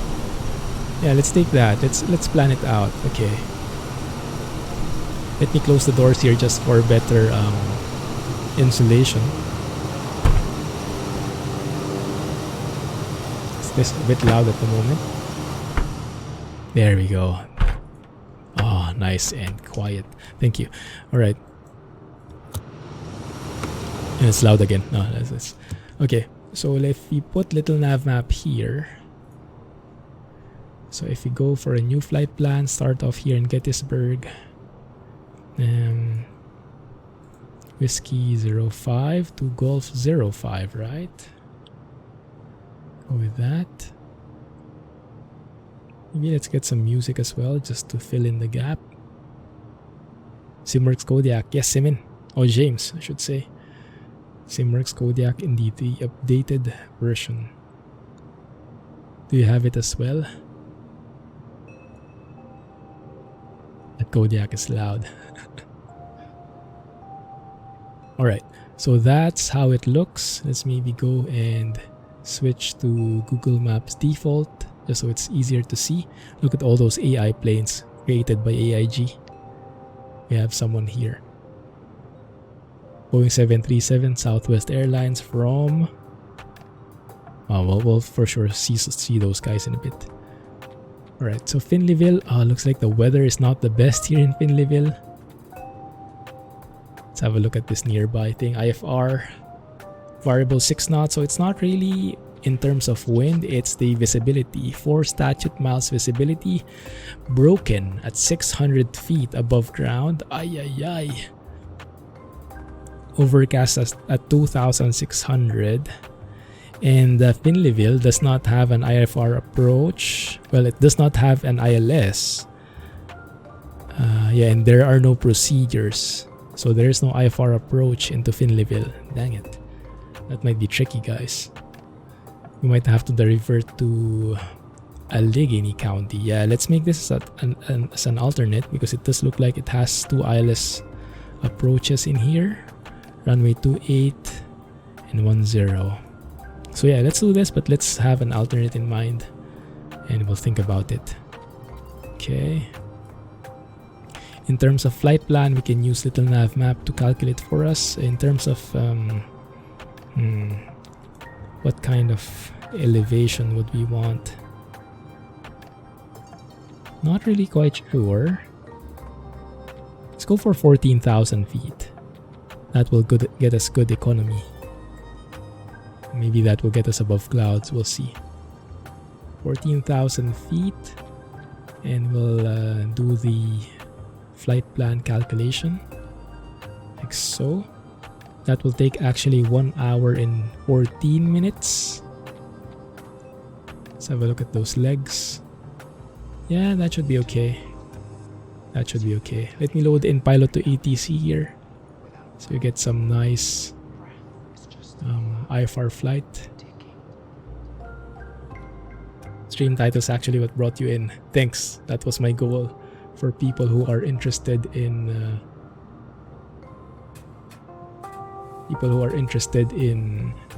a Kodiak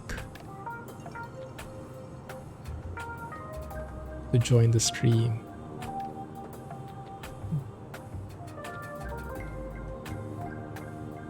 There you go. So let Lotto ATC load.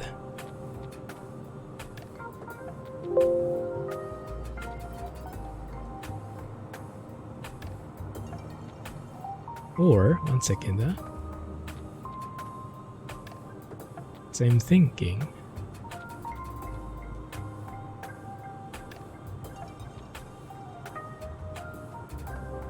no, I went ahead and checked. There is no online controller in this area. Okay, yes, let's go with Pilot to ATC. We are headed to Golf 05. Now we do have a flight plan in here. Let me paste it in chat. Hopefully that's enough. So you guys can follow in if you want. That's the flight plan we have.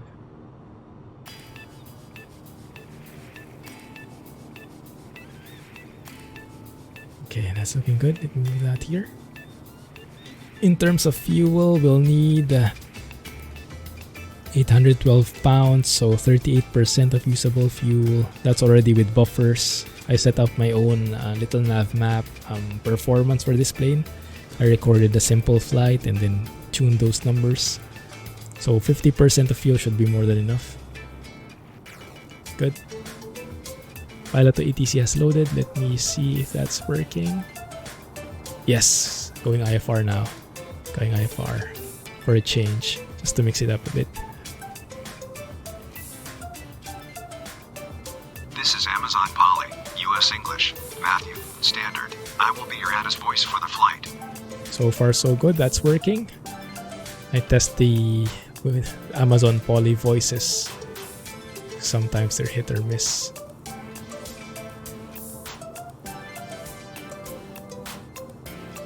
This is the G1000 NXI, and yes, you can add airways. I'll show you how that works in a bit. I'm just loading up Pilot to ATC here in parallel, and then I'll get back to you guys shortly.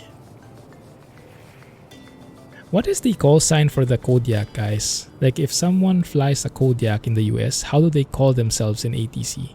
Is it like, so here's our tail number. Do we call ourselves Kodiak 297 Kilo Quebec? So Kodiak is the call sign, maybe? Hey, username, I have a GTX 3080. Thank you for joining the stream. Okay, let's connect. Let's go for Kodiak Quest. Not sure if it would be Quest. It's RTX 3080, yes. Because they are Daher now. Let's just go with Kodiak maybe. November 297 Kilo Quebec. This is the same plane downtown. That's why I watch him a lot these days, learning a lot from him. Alright, let's validate that flight plan. And then let's load it up.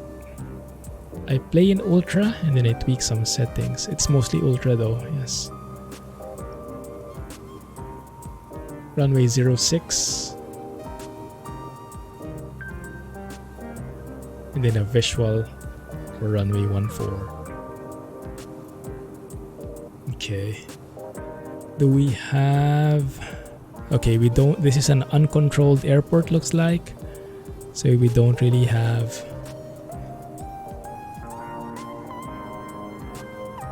We don't really have frequencies. We don't have a tower frequency, looks like.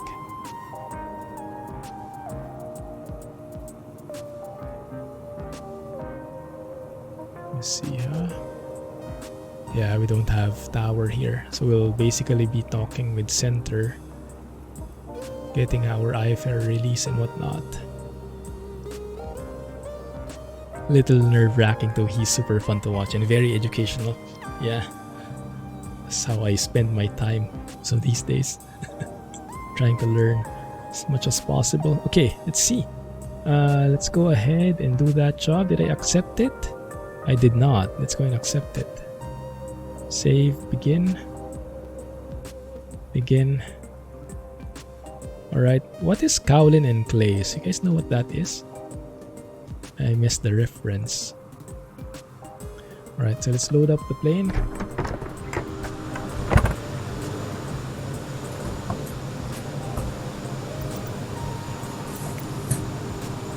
It's good. 50% on the load, and let's max out the cargo base below. And let's add some crates here at the back.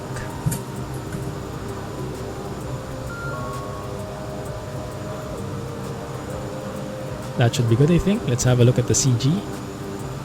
CG is a bit aft, that's okay, 30%. Yeah, no problem. Good. 50% on the fuel. Yes, looks good. Let's go ahead and close that out. Oh, it's a bit tight. Scooch in. Scooch over. There you go. Thank you.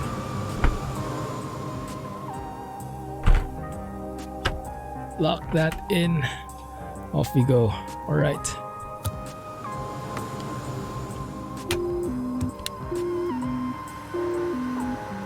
So first thing we can do is plug in the flight plan while things are booting up here. Let's get closer there. It's easier to plug in stuff. Let's go ahead and reset, delete the flight plan. So who was asking a while ago? Yeah, the airways, we do have that. You can just turn off track IR so it's easier to look around. So we start off in Whiskey 05. You can use your keyboard, very easy. Runway 06. Going to direct to Caris.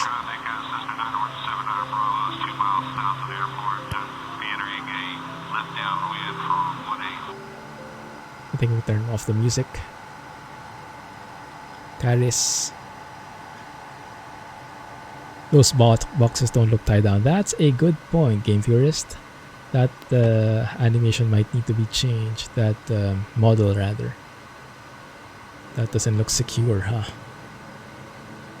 Escape. Looks good.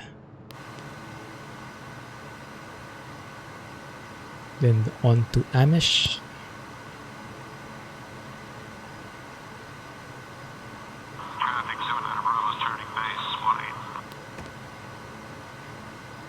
And then from here, this is how the airway goes. Menu, load airway, and then we'll be joining the Victor 474 airway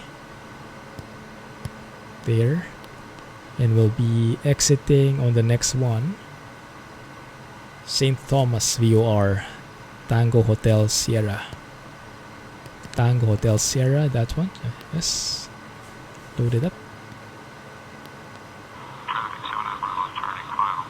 And then from there, we join another airway. So let's put the indicator after that one here. Menu, load airway.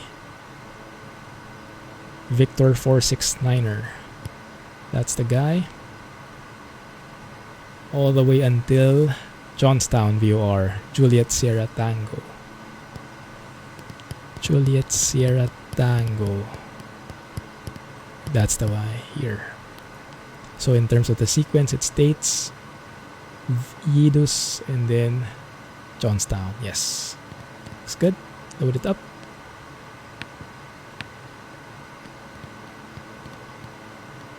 And then from there, another airway. Oh my goodness. Sorry guys. I'll get back to chat in a bit. I'll just finish this off. Whiskey, Victor 1-2 rather. Victor 1-2. To Allegheny, Pittsburgh, is it? Alpha Golf Charlie VOR. Let's wait for that to load in. How do they move the camera like that? Which one? To the back and to the front? There is a way? Or you mean with the head? To Alpha Golf Charlie. Alpha Golf Charlie. Oh my goodness, this is a very long airway. And I think we'll have to traverse it quite a bit. There it is, Alpha Golf Charlie. From Johnstown to there. So the sequence is Milwo, Furix. Yes, that's accurate. Load it up. And then finally Load in the destination Golf 05. Runway 14. Golf 05. Runway 14. That's the one. Thank you. Awesome. That looks good to me. Awesome. Good. Alright. And then the altitude, that will depend on what ATC gives us. Thank you, Chi. Appreciate that. Sure thing, Simin.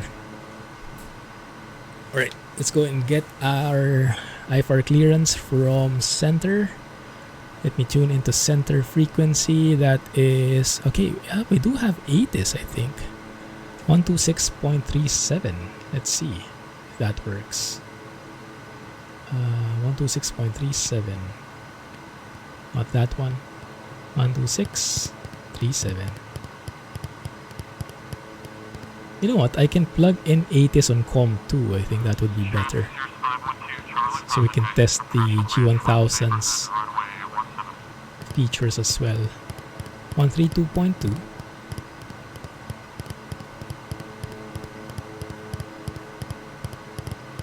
Goodness, that takes a while, huh? Okay. That's the center frequency. New York center. And then over here, let's plug in the ATIS 126.37.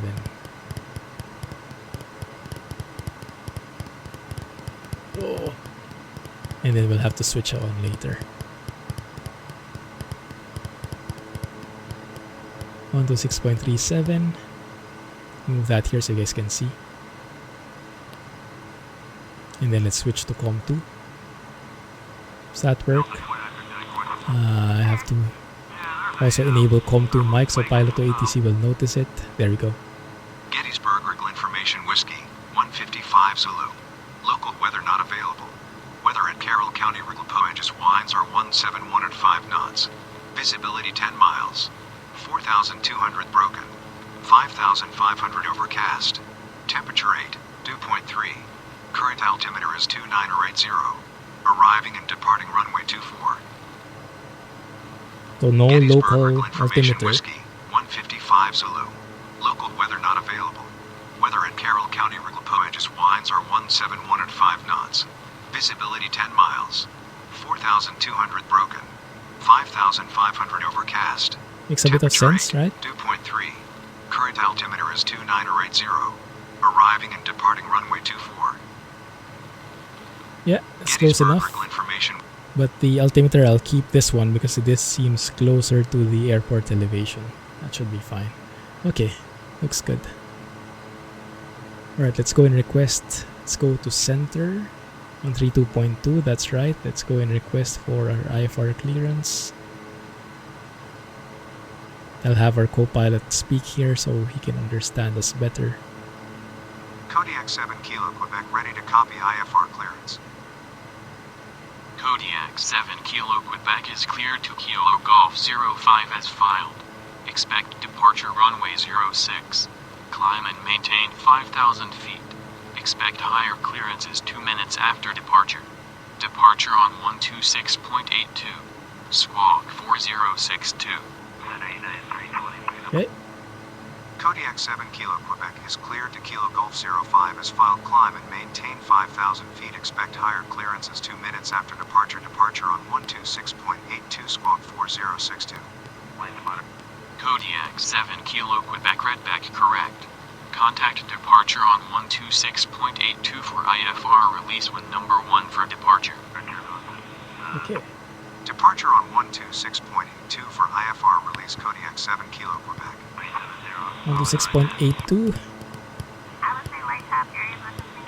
Can switch to that already. Normally you'd maybe announce your intentions here at the airfield. There's no one here. There's no one listening at least. So let's just skip to departure. That looks good. Alright, let's start the engine and let's get on the way here. Let's go for... Let's check first if our batteries are okay. 25 volts. Looks good. Alright. Turn on our beacon. Make sure that the lights are on. And the fuel tanks are selected. Good. Ox fuel pump is on. Ignition is no longer needed. Just go to high starter. Clear prop. Might be a bit late. Better late than never. Introduce fuel. Monitor. Engine instrument. Looking good. Nice. Go with that. Go and push propeller forward. Generator on. Alternator on. Nav and taxi lights on. Let's turn on our air conditioning as well. Looks pretty good there. Nice. Okay. Looks good, guys. Set our trims in case we forget. That should be more than enough, I think. Flaps, rudder trim. Looking good. Okay. Nice. Now we were assigned an initial altitude of 5,000 feet, so let's go and do that.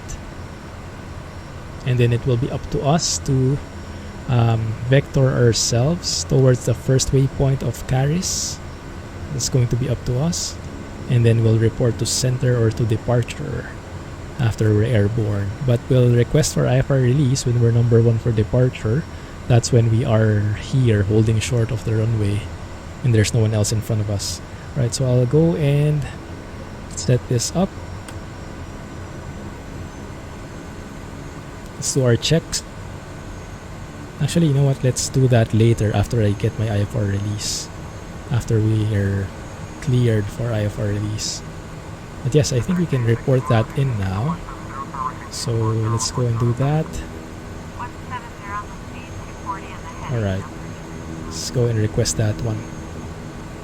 Kodiak 7 Kilo Quebec request IFR release runway 06 and Kilo Whiskey 05. Kodiak 7 Kilo Quebec, you are released for departure. Runway 06 after takeoff, turn right to heading 257, then proceed direct Charlie Alpha Romeo India Sierra, climb and maintain 5,000 feet. Release for departure void at 0213 Zulu, advise with alternate intentions no later than 0218 Zulu, time now is 0206 Zulu. Okay, so we have around 12 minutes. Kodiak 7 Kilo Quebec released for departure runway 06 after takeoff, turn right to heading 257, then direct Charlie Alpha Romeo India Sierra, climb and maintain 5,000 feet. Release for departure void at 0213 Zulu. Good. Kodiak 7 Kilo Quebec redback correct. Contact us when airborne. Nice. We'll go Kodiak 7 Kilo Quebec. Alright, let's go through our checks. Gas. Turn that on. Undercarriage, we have flaps, we have parking brake released. Mixture, high idle. Is this the runway? It is the runway.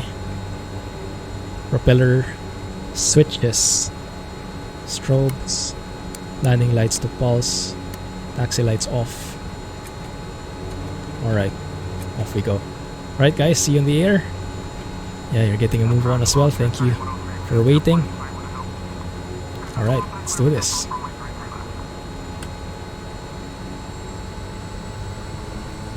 Feeling it out, checklist is complete for takeoff. Alright. Looking good. Keep it center. Pulse lights working. Airspeed's alive. Let's take it easy. Let's go for 70 knots before I rotate, just so it's simple. There you go. Much more gentle rotation when we don't really need to take off as soon as possible. Alright, and let's go turn right to 25. Actually, that seems a bit weird because the waypoint we're going to is here, so I'll just ignore that guidance. Looking good. Airspeed is getting pretty fast. Retracting my flaps bit by bit, pulling up on the yoke as well to counteract the tendency to pitch down. There we go. Alright, looking good. Let's get clear here first. Aux boost pump to auto, or standby rather. Looking good. Pulling back on the propeller. There we go. 2000. This is 30 euros if I remember correctly. 30. Very, very cheap compared to what it's giving, in my opinion. I bought it myself as well. I was actually supposedly getting it for free, but when it released I didn't have it yet, and I was like, I can't wait anymore, I want it now. Okay, then I just bought it on my own, and then we had one for a giveaway instead. Alright, let's go and report in. Kodiak 7 Kilo Quebec climbing to 5,000 feet. Kodiak 7 Kilo Quebec, good afternoon. Radar contact. Altimeter 2980. 2980.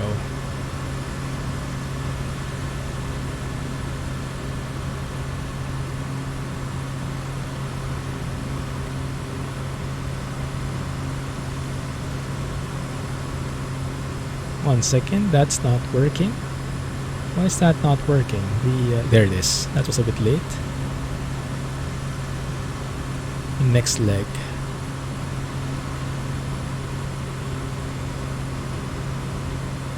Looks good. Worth every penny. Indeed. Hey, Simple. How are things going on your end? Alright, so we're going through clouds now, which we are legally allowed to do now because we are flying IFR. We have our IFR clearance and everything, so no worries there now anymore. So let's make sure that we're following the flight plan properly. I'm still flying it manually, but later on we'll enable autopilot if we need to. I'd like to hand fly it as much as possible while the workload is not too much yet. Maybe what we can do... Nah, let's just leave it for now. Kodiak 7 Kilo Quebec, climb and maintain 10,000 feet. 0,000. Climb and maintain 10,000 feet, Kodiak 7 Kilo Quebec. Now I should be able to move my engine inlet bypass to normal. That would get me more performance, but we're passing through lots of clouds here, so I'm not very comfortable with that yet. I think I'll keep it in for now. A little bit of left rudder trim. Man, this looks good. This plane feels good. There's cable right there.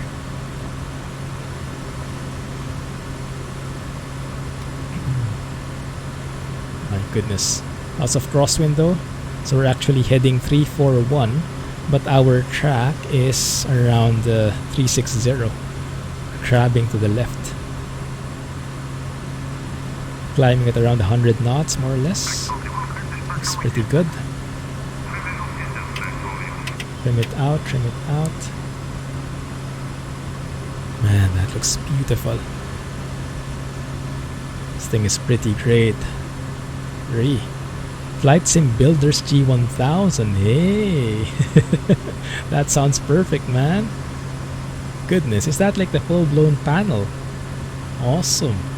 Well, I'll be waiting for some pics when it arrives. My goodness, look at how much we're crabbing, guys. So, if you see the... Oh, and we can brighten the PFD here, 1 second. If we use this dial, there you go. That works now with the latest patch. So if you look at this one, oh, you can hardly see the flight path vector. Ito heat is off, let's turn that on. You can see the flight path vector where my mouse is. So that's how much we're crabbing. We're facing this way, but we're actually going that way. So much crabs.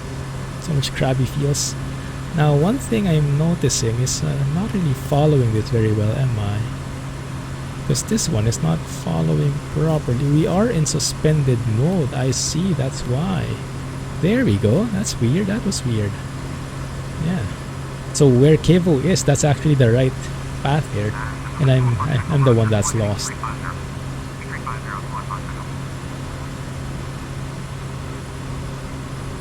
Has been a 51 knot headwind every day in MSFS. This my goodness.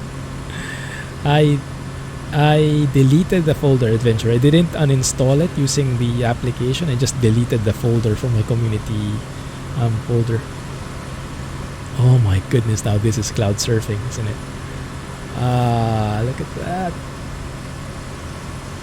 Beautiful. So let's get on the path here. Sure thing, man. Okay, now we should be good to move our engine inlet to normal. And let's go and check our engine instruments here.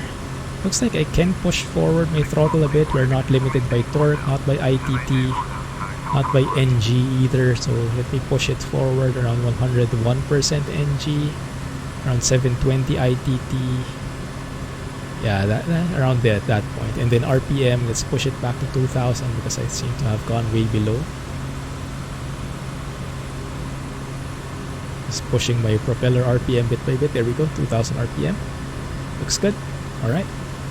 That's how we like it. Whoa, whoa, whoa. A bit bumpy, a bit bumpy.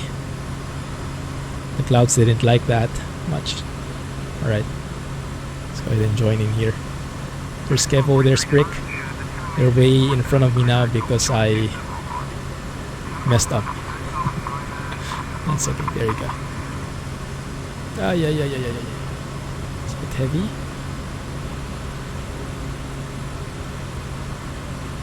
Very nice. Kodiak 7 Kilo Quebec, climb and maintain 14,000 feet. 14,000. Climb Nice. and maintain 14,000 feet. Kodiak 7 Kilo Quebec. Granted, I'm still hand flying, so not really needed to program anything in the altitude selector, but it does help. Oh, look at that. Aside from us, aside from me, Kevo, and Brick, there's actually someone there. You guys see? That's from EIG traffic. Pretty cool. Let's see where that is. Yeah, that is a plane. 7 Kilo Quebec, climb and maintain 14,000 feet. My bad.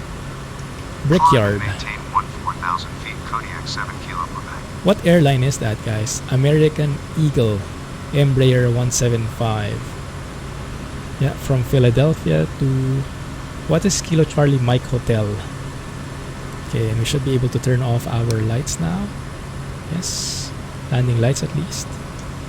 Everything else looks good. Let's keep on climbing. Very nice. Actually, I should enable the yaw damper. It's just that I'm not really sure if it does much in the sim at the moment. So normally you should, but I don't know. I don't feel its benefits in the sim, so I just keep it off until I turn on autopilot. That is the good practice, though. I remember from Missionary Bush Pilot's videos, he also does not enable the yaw damper because it doesn't work well in the Series 1. This one we're flying is the Series 2, which I assume should have better yaw damper, but I'm not sure either. It does help a bit. Ah, so it prevents a bit of the slipping like that. Okay, let's try it.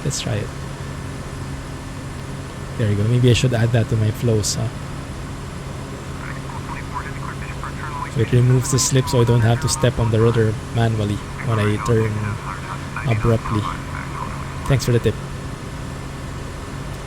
That seems to work great so far. And if it doesn't harm, then I'm more than happy to keep it there. Pitch up a bit. Have a look at our instruments. Torque is no longer an issue as we climb. ITT. Oh, we are 12,000 feet though, so we do need oxygen here. I wish hypoxia was stimulated, but then again, by the time that kicks in, it's probably too late already, right? So maybe better that we don't, that it's not modeled in. But yes, turn on oxygen. That level will go down bit by bit as we progress, because this plane is not pressurized, so we need the oxygen. If you watch Missionary Bush Pilot, he actually has like an oxygen tube, right? Connecting here, here rather. See here, oxygen. And then it connects all the way to his nose, to his nostrils. That's how they keep having oxygen even while in flight in a non-pressurized plane.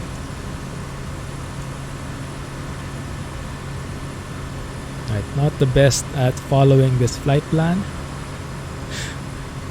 Well, try and do better in the next one. At least we're getting less of a grab now, but my goodness, the headwinds are not the best. Not the best at all. Okay, 14,000 is going to be our cruising altitude, so ATC is not giving us anything more than that. There we go, 14,000. As we start leveling off, we'll also start releasing a bit of that right rudder trim. Oh my goodness, some very strong winds there. Whew. Yeah, that yaw damper definitely helps in that case.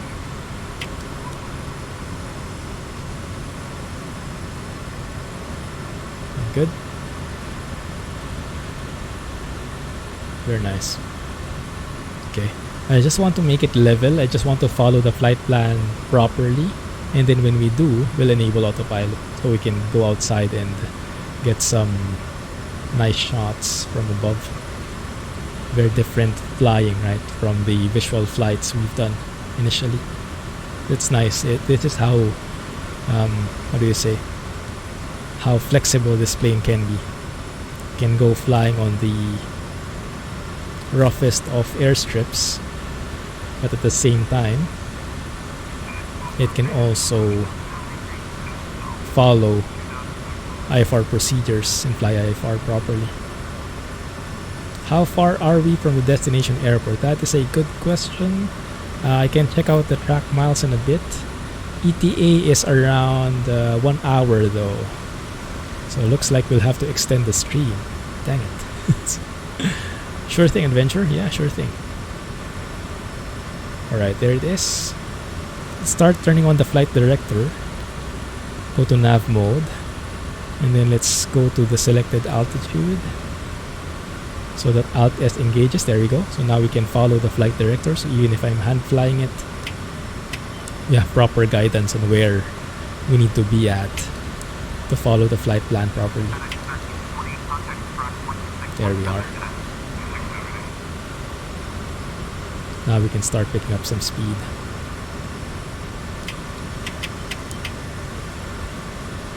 Looks good. Yeah, it looks pretty stable from here. Now I'm confident that we can turn on autopilot, and it will need to adjust minimally for us. Good. Extending, good to know. Current position, we are right above Amish. And if I turn on the airports here, you know what, I think it's easier in little nav map. Kilo Quebec, contact Cleveland Center on 121.2. Have a good afternoon. Center on 121.2, take care, Kodiak 7 Kilo Quebec. Okay, let's switch frequencies here to center. And then let's report that we are with them now at 14,000. Kodiak 7 Kilo Quebec at 14,000 feet. Kodiak 7 Kilo Quebec, good afternoon. Radar contact. Looking good. Altimeter 2978. 2978. Altimeter 2978, Kodiak 7 Kilo Quebec. Because we are below the flight levels, so we need a local altimeter setting.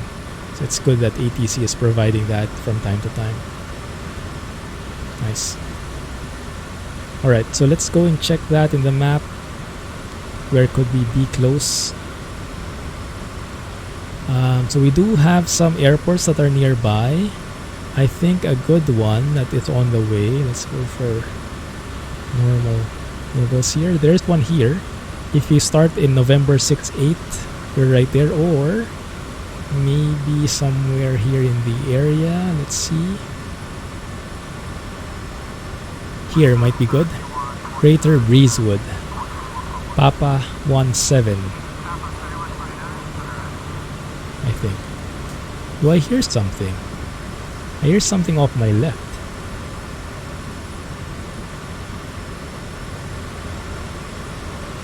Go and look outside, guys.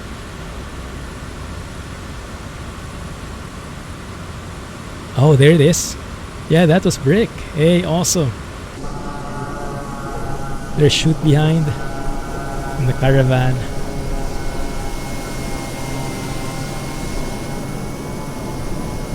There's brick right there. Kevo is in front. Oh my goodness, you guys. Super cool. How cool are we? VFR then IFR.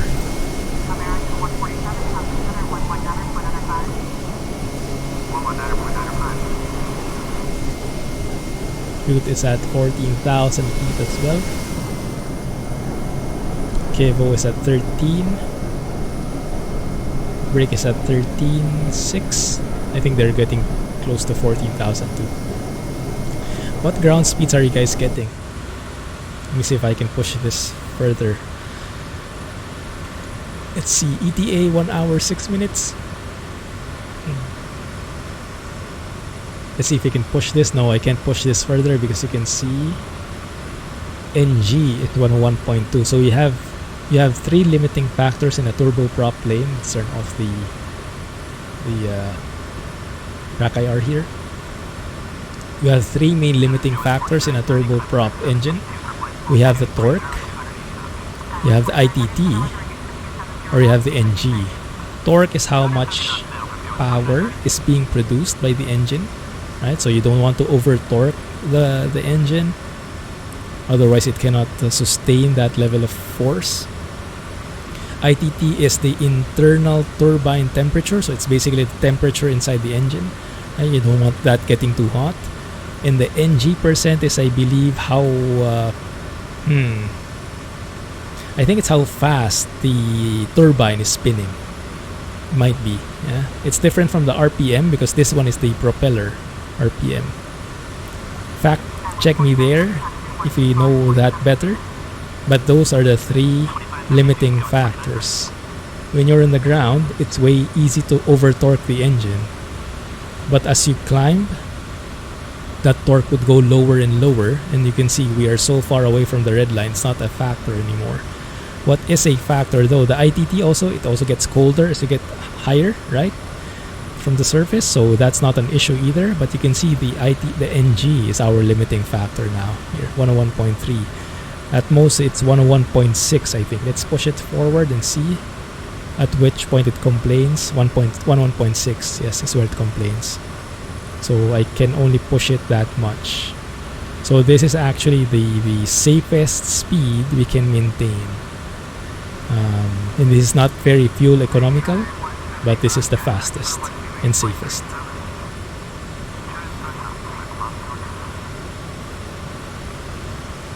You were chatting away in Discord with the firewall setting. Thankfully, engine failures aren't modeled. Yeah. You can't get live weather to work. Ah, I see. We still have that issue, huh? Yeah. Dang.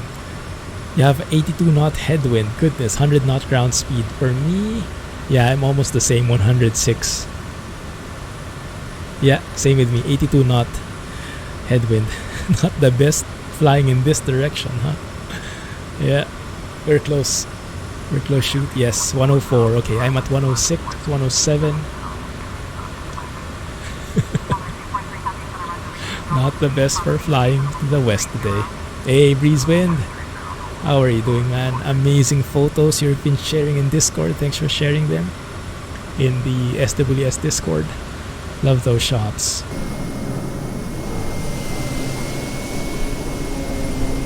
Not too shabby.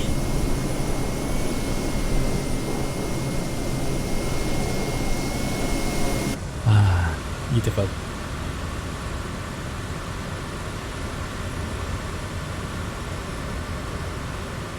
Our airspeed is almost cut in half, huh? Because of the headwind. Not the best. Yeah, we still have a way to go. You can always increase the sim rate to get there faster. It's a bit cheaty. I do it sometimes though, for the sake of time. But yes, you guys let me know if you're amenable to that. We can always just chill here, right? What we can do though is we can nerd out a bit.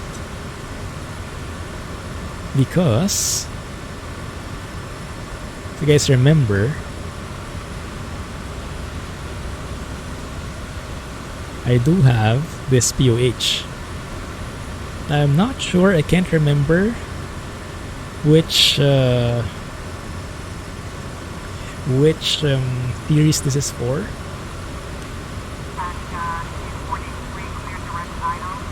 But it is looking pretty legit, so it should be close enough to what we need. Looks like the winds are throwing us out and about. 1 second.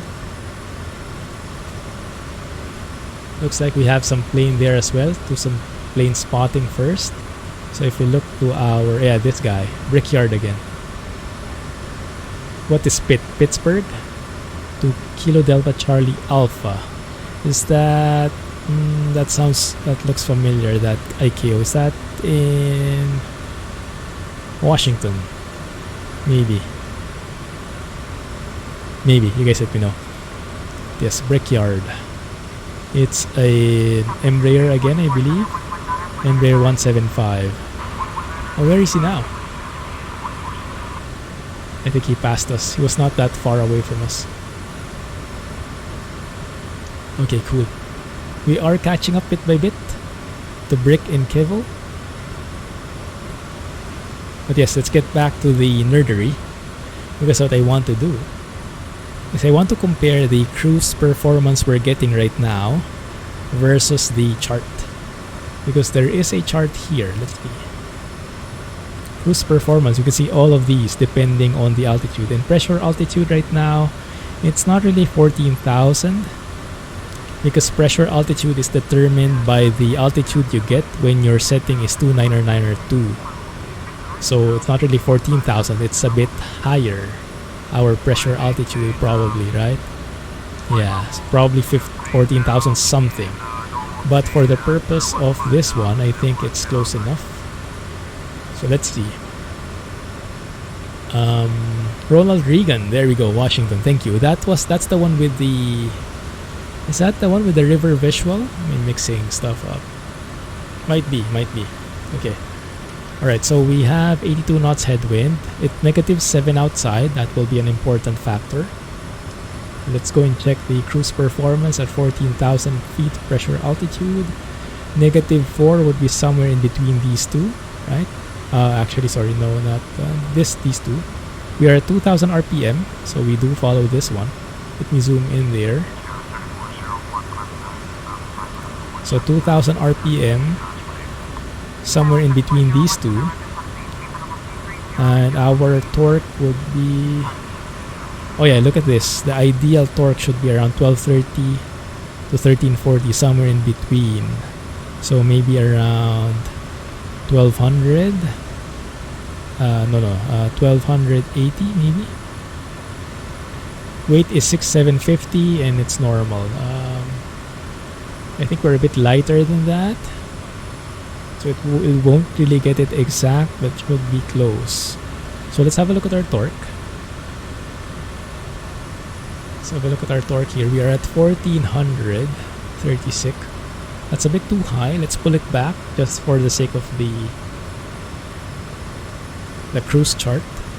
So let's tone it back to 1300, let's say. Pulling back on the throttle here to 1300. We'll get it back later. Okay, something around that point should be close enough, I think. Alright, let's get back to PDF. And then we should be getting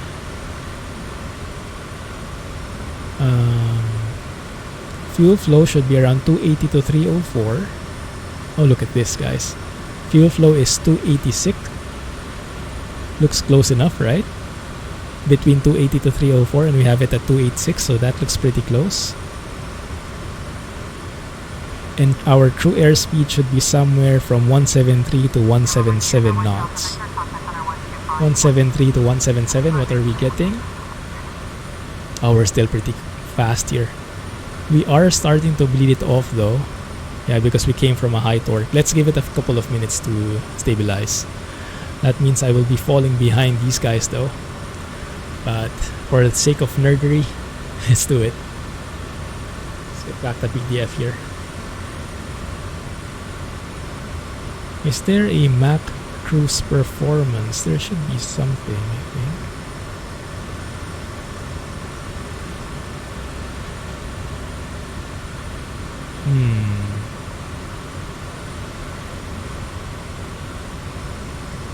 Yeah, maybe not. Yeah, I remember there is a chart somewhere. 1 second. I saw there was a chart here. I think it was max cruise performance or something along those lines. This one. Maximum engine torque takeoff. Maximum engine torque for cruise. Yeah, let's go with this one. Yeah. So let's see if we can follow this. Because we want maximum, because we want to get there as fast as we can. So that kind of makes sense.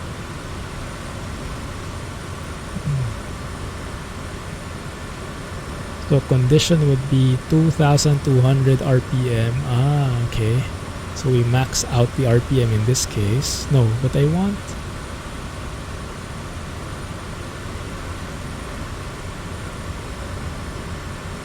One second. Engine torque for cruise, 120 knots, 140 knots. 160 knots.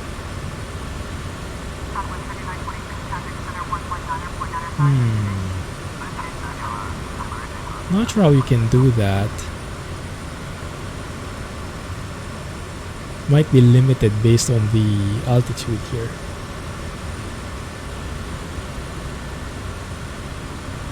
Hey, hero.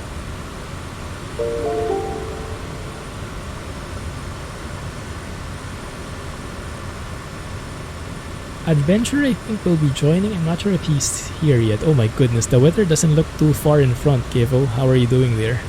Looks like some heavy clouds. You're in. Awesome. Not really at the moment, hero, but thank you for joining.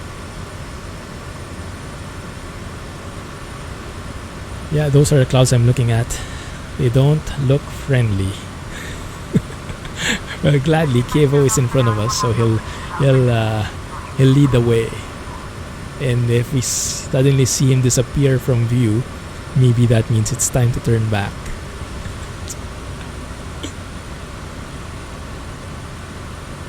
Hopefully not, hero. Hopefully not. Some pretty wild stuff. Turning left before we get there. Okay. Hopefully. Thanks.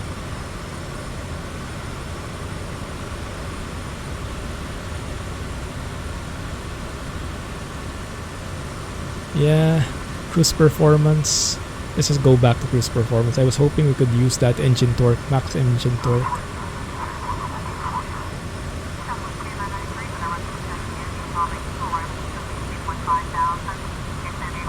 But maybe we can use it for 140 knots indicated.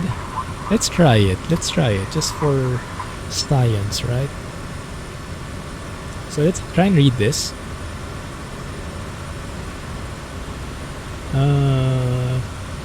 Zoom in here.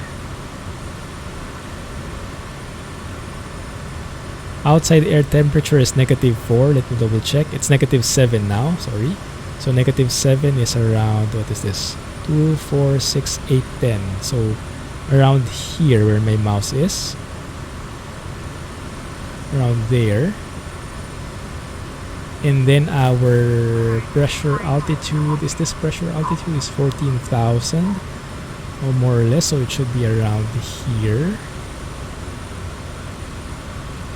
Maybe. So the maximum torque should be around 1300.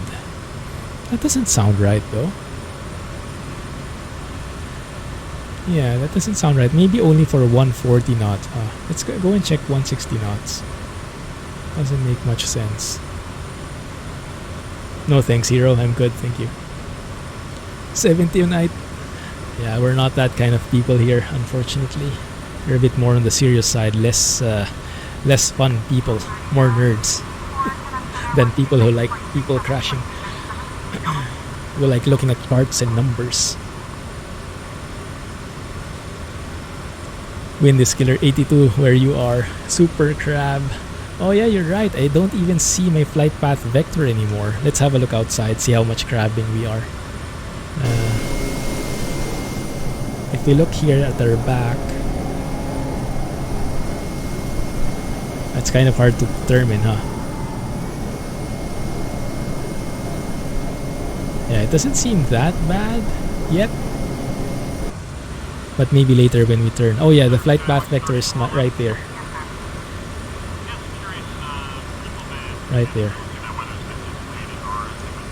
Yeah, let me push it forward again. Go maximum here. Push it towards the limits. 101.3 NG. 101 point something. Ground speed is a bit better, guys. I'm doing 112 now. 111. How's it looking on your end? Fuel is doing good. Yeah, looks pretty good to me. Nice. Hey Pokemon, happy holidays. Hope you guys had a Merry Christmas. Regards to the family. How are things going? Are you still doing train sim? Thanks for slowing down.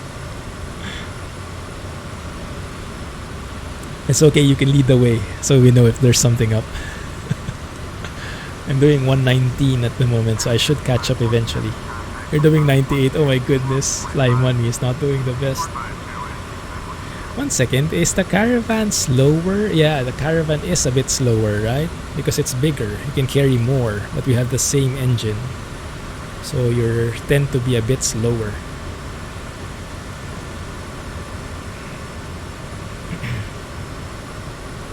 You are. Nice. Multiple unit operation. Yes, it is, Pokemon. Yes, it is. Turned into an air convoy. We have 5 guys in total, I think. Let's look for adventure. My goodness, those clouds. Oh, there's adventure. Nice. Yeah, he's on the Cody too. He's on 14,000 feet. What airspeeds are you doing right now, adventure? There's Fly Money. And Justin, I think, is not with us. Or he might be, but he's on an A320. So he'll probably shoot past us if he continues on that path. Oh my goodness, look at these clouds. Convective activities all over. OMG. Probably not the best weather for flying like this. 187 true airspeed. Okay, not bad at all. I'm doing 190, so we are pretty close. And if we have the same weather, then you should be getting massive tailwinds as well, or headwinds rather. That is getting a bit bright, the displays. Let's dim that out a bit.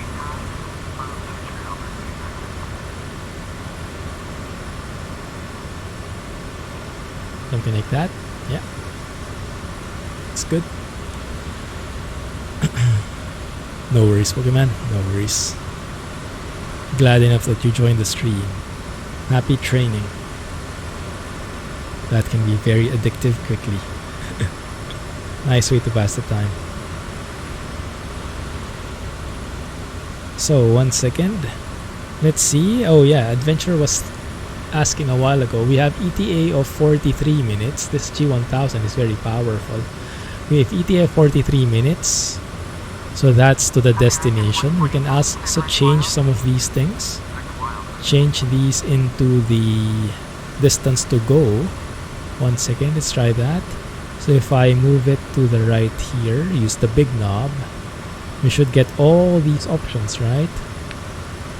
If I press this selector and I go through here, I can actually change what each of these fields are. So field 2, I can change into an estimated time en route. That would be the time to the next waypoint. And then we can change this to ETA for the estimated time of arrival at the destination. And then field 4, we can actually go distance to go. That is the track miles, total track miles. So we have 82 miles given all our waypoints. We have 82 miles to go before we arrive at our destination, given the flight plan we have at the moment. Not too bad. That's 42 minutes, 81 miles. Brave it and do a bit of cooking on autopilot. Good luck, man. Oh, yes. Thanks, Chi. Thanks for joining, and happy to hear about that. Hope it keeps up. Yes, hope you can go home by the new year. Sorry, I wasn't able to comment on that a while ago. But yes, keeping my fingers crossed, and yes, speedy recovery, man. Thanks for joining us today. How do you get this to follow your flight plan without having to activate each leg? Oh, you might be on suspended mode if you were joining me a while ago. You can click on the sus button here in the PFD. That was the problem with me a while ago as well. You might be on sus mode or OBS or one of those features, which kind of locks the leg in place. We are flying somewhere in the US. Where exactly? Let's have a look. If you zoom out, we started off here in Maryland, northwest of Baltimore, looks like, and then making our way west towards Pittsburgh, basically. What state is that? Is Pittsburgh the city? Oh my goodness, the weather is not looking good though, guys. The weather does not look good. A while ago this was IFR, you guys remember. Now it's low IFR, it's purple. So now if we look, the visibility is now 3/4. So it's less than a statute mile. There might be fog. Oh, there's rain. Oh, look at this meter. It says RA, which stands for rain, and there's BR, which stands for mist. So if it gets less than 3/4 statute miles, that might become FG for fog. But yes, there's still broken clouds at 600 feet, overcast at 2200, so not the best weather. And given that this airport is it's less than 10 miles away from where we're going, chances are, yeah, and look, if you look at the other airports in the vicinity, most of them are low IFR. Not looking good for us at the moment. Not looking good. And this one is not looking good either. Oh my goodness. Brace. No, we're good. Hopefully. Sure.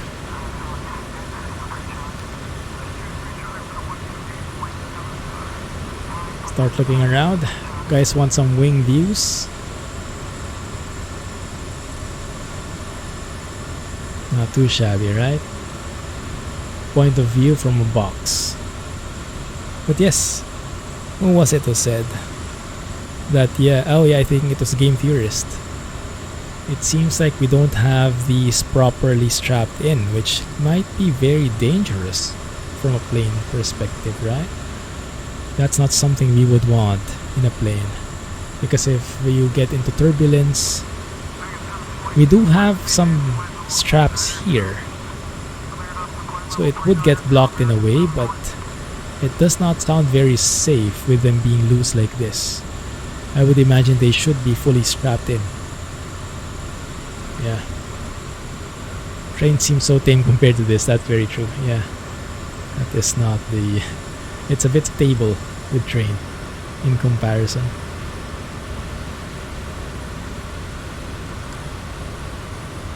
.124 knots ground speed, guys. We are doing good. ETA is now 35 minutes.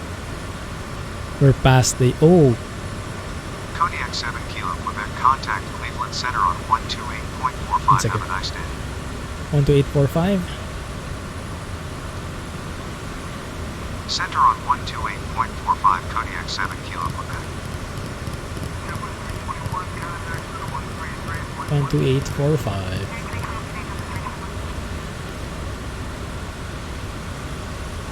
Kodiak 7 Kilo Quebec at 14,000 feet. Kodiak 7 Kilo Quebec, good afternoon. Radar contact. Altimeter 2975. 2975. Okay. Altimeter 2975, Kodiak 7 Kilo Quebec. But Let's adjust that. Man, this looks amazing though. Guess we'll have to start thinking about how to do our approach when there is no approach to be followed. Let's see, let's think.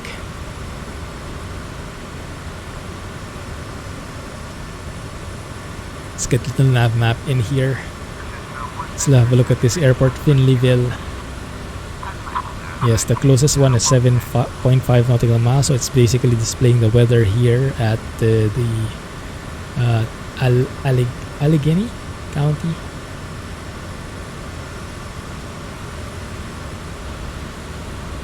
Moderate rain, moderate mist, broken, overcast. Let's have a look at the comms. We have approach, departure. We do have an approach frequency, 119.35 Pittsburgh approach, and then we have a CTAF, so we don't have tower here. We basically announce that we are approaching the airport when we're joining the pattern and whatnot, but yeah, I don't think this is going to be a thing, guys. So it is detecting our flight here, so that's good.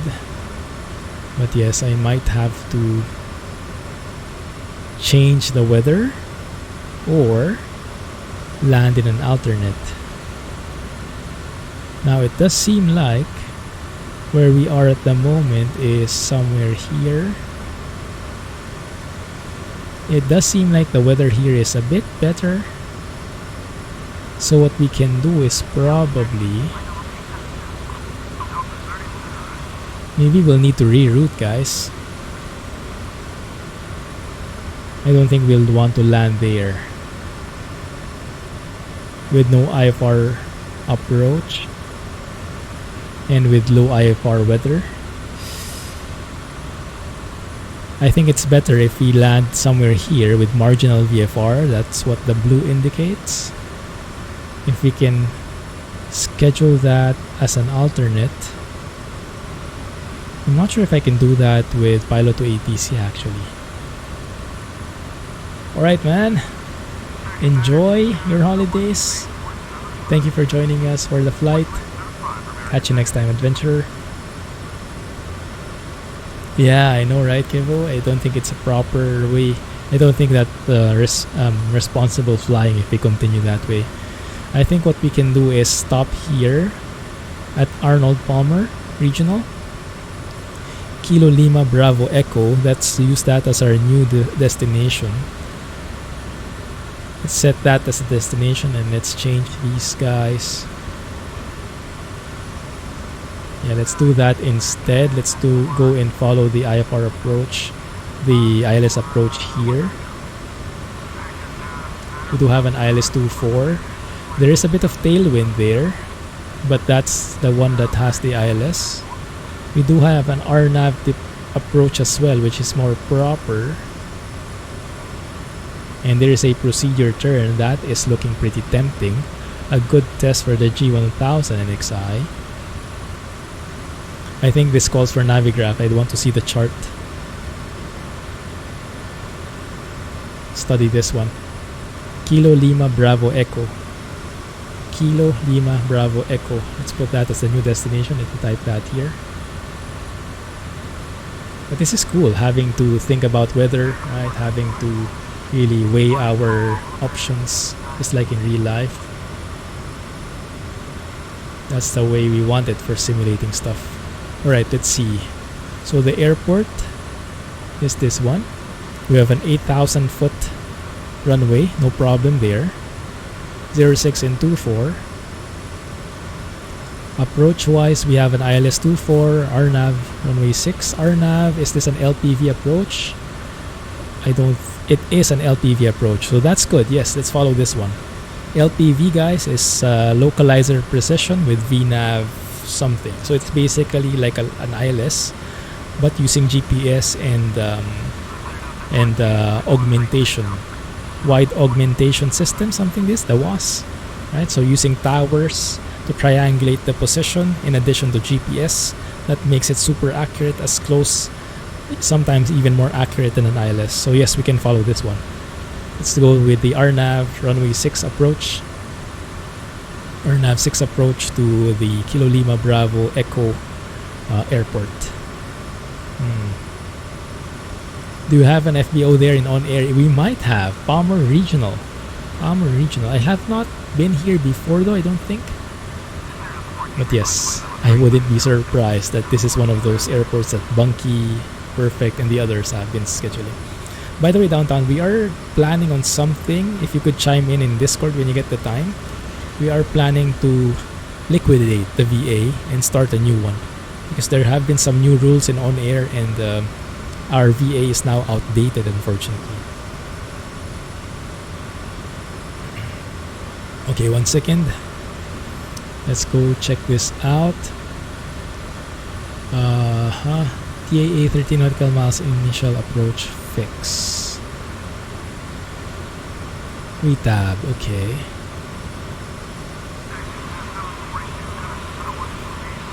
Safe altitudes.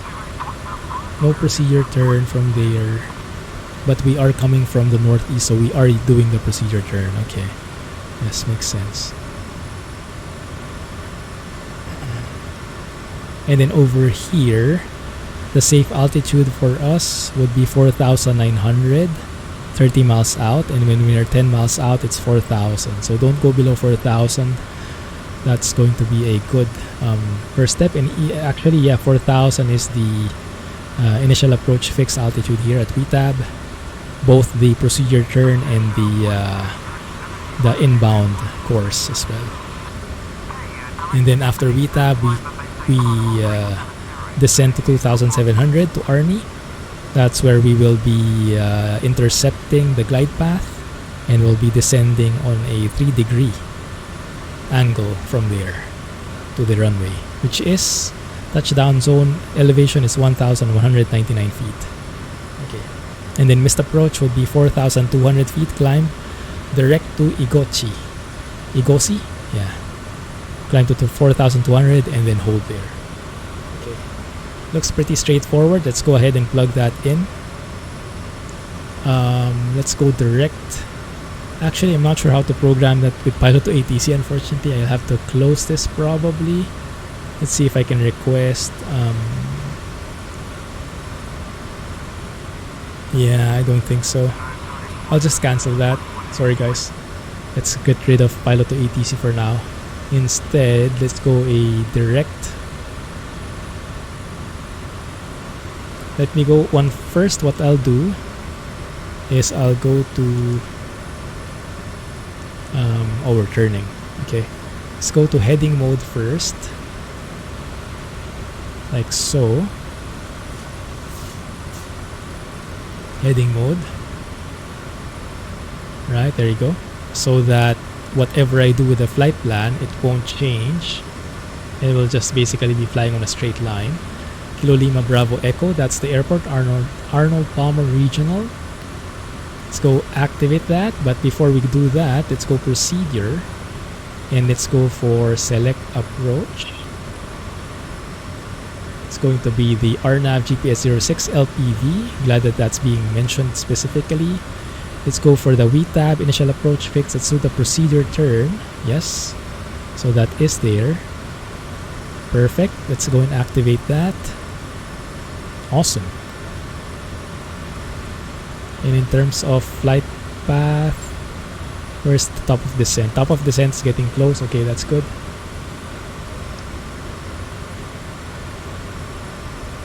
Okay. Descent all the way to 4,000 feet.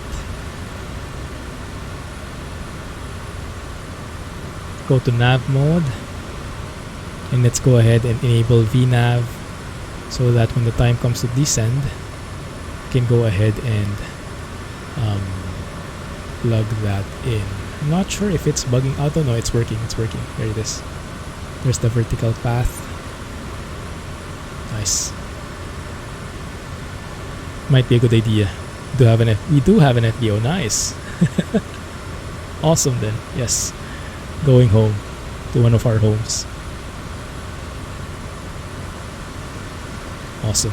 Alright, so we're going to be starting our descent soon.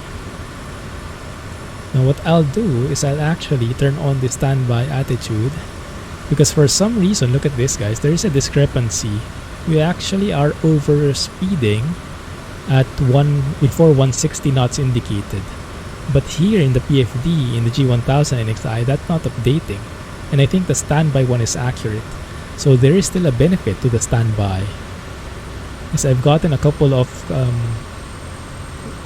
penalties in on-air because of that. So even though it's a bit of a hog when it comes to performance, it is very powerful. One sec guys, flight plan. How do we do this? There.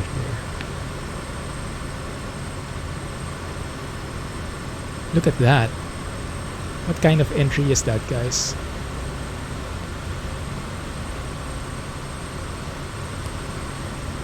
That one. What does that look like to you? It looks like a parallel entry to me. Yeah. Looks like a parallel entry. Right? Very nice. I think that's actually being programmed in by the system already. Good.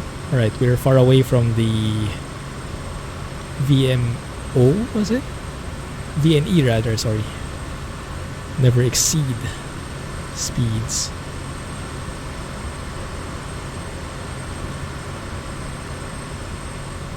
Alright, let's land here instead. Bomber Regional.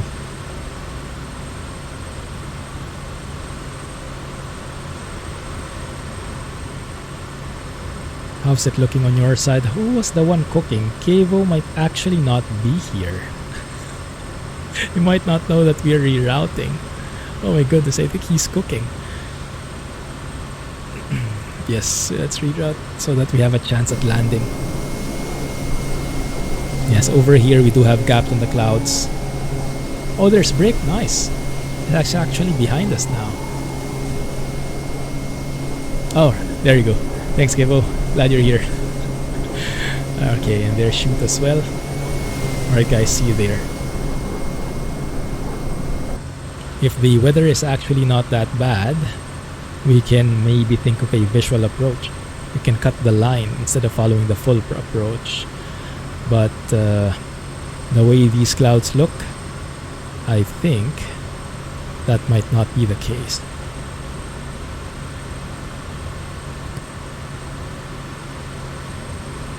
Okay, that's looking very good. VTAB, Arnie, runway 06. Okay. Nice. And then we can test as well, because I've been seeing some reports in the forums saying that the autopilot for the approach on this plane is not proper. So we can check that out if it's true, or if it might be more of a pilot error. Maybe we'll have the same pilot error, who knows? But we'll see. So what I can actually do, because we do have VNAV here, which will prevent us from going below 4,000, I can actually go to 2,700. That's the final approach fix. And the plane should let us descend all the way to that point later on. Good. How's our fuel doing? Our instruments doing? RPM is a bit high. Let's go pull that back to 2,000 RPM. There we go. Fuel is more than enough.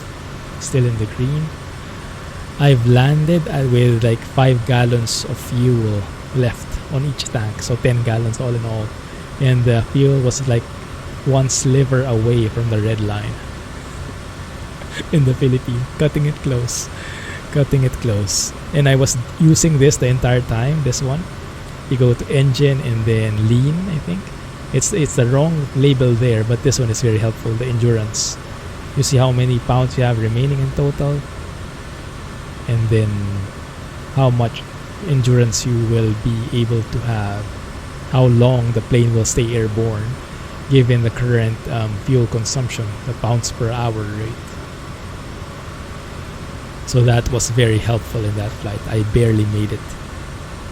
Your ILS approaches have been lining you up to the left side of the runway for some reason. Oh, interesting.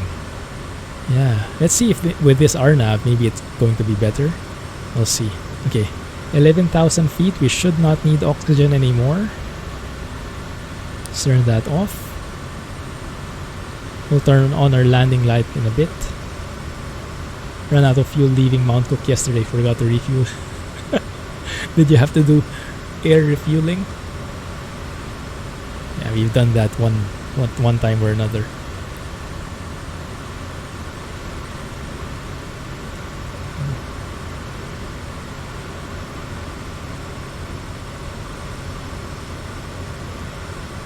Very nice.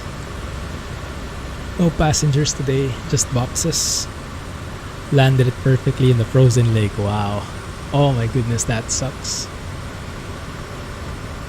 Still said you crashed. I thought they fixed that already. Then when it's ice, it's really ice.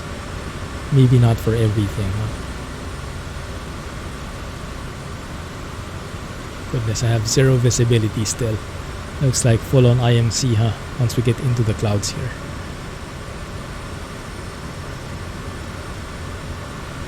Let's pull back the speed a bit. How's our ground speed doing? 128 knots. 1 second, huh? Am I reading this right? 1 second. Am I reading the weather right? Yeah, I am reading that right? Right? Show information for the airport. Here's the weather. Weather. VFR. Oh, VFR now. A while ago it was marginal VFR. Nice. Yeah, the winds are coming from 10 degrees. So pretty much from the north.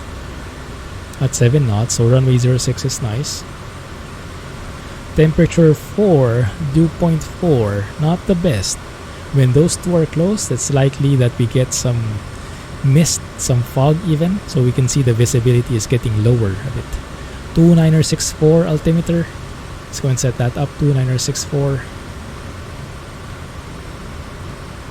And then let's turn on our landing lights. Later on, as we get closer, we'll pulse it out. You did the MSFS cannonball. Oh, nice. 14 hours, 20 minutes real time, real weather. My goodness, how does that work? Do you have to like go down and refuel and do stuff like that? I would imagine. My goodness. Oh, that's endurance. We were there for about an hour. I think I joined in the stream, the official stream, for like a few minutes just to see. It was only starting, I think, at that point. Okay, let's go back here to Little Nav Map. 29064. 10 degrees at 7 knots. Hey Rinaldo, thank you for following. Welcome to the stream. Hope you're having a chill time. Right. So yes, that looks looking pretty good. Let's have a look at that procedure turn, what the plane is going to do then. Weather-wise, we have the weather.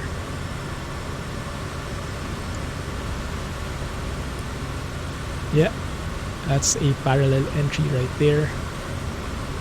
That would make it a less sharp turn. Yeah, I think a parallel entry would be best. A teardrop would be a bit sharp, I think. Actually, I'm not sure what the plane will do. Because if I look at this one, we see that teardrop shape, right? But what will the plane do? Will it go straight and follow this line here where my mouse is? Or will it follow this one? To me, it seems like the smoother path will be take this line above, right? That would make it a parallel entry. If it follows this one on the left, that would be a teardrop entry. Maybe we can see that here in the flight plan. I think it will do a... Actually, I'm not sure. I don't know how to read this. We'll see what it does. You will see what it does. Teardrop might be the teardrop. It could be. In terms of approaching, it seems like teardrop is better.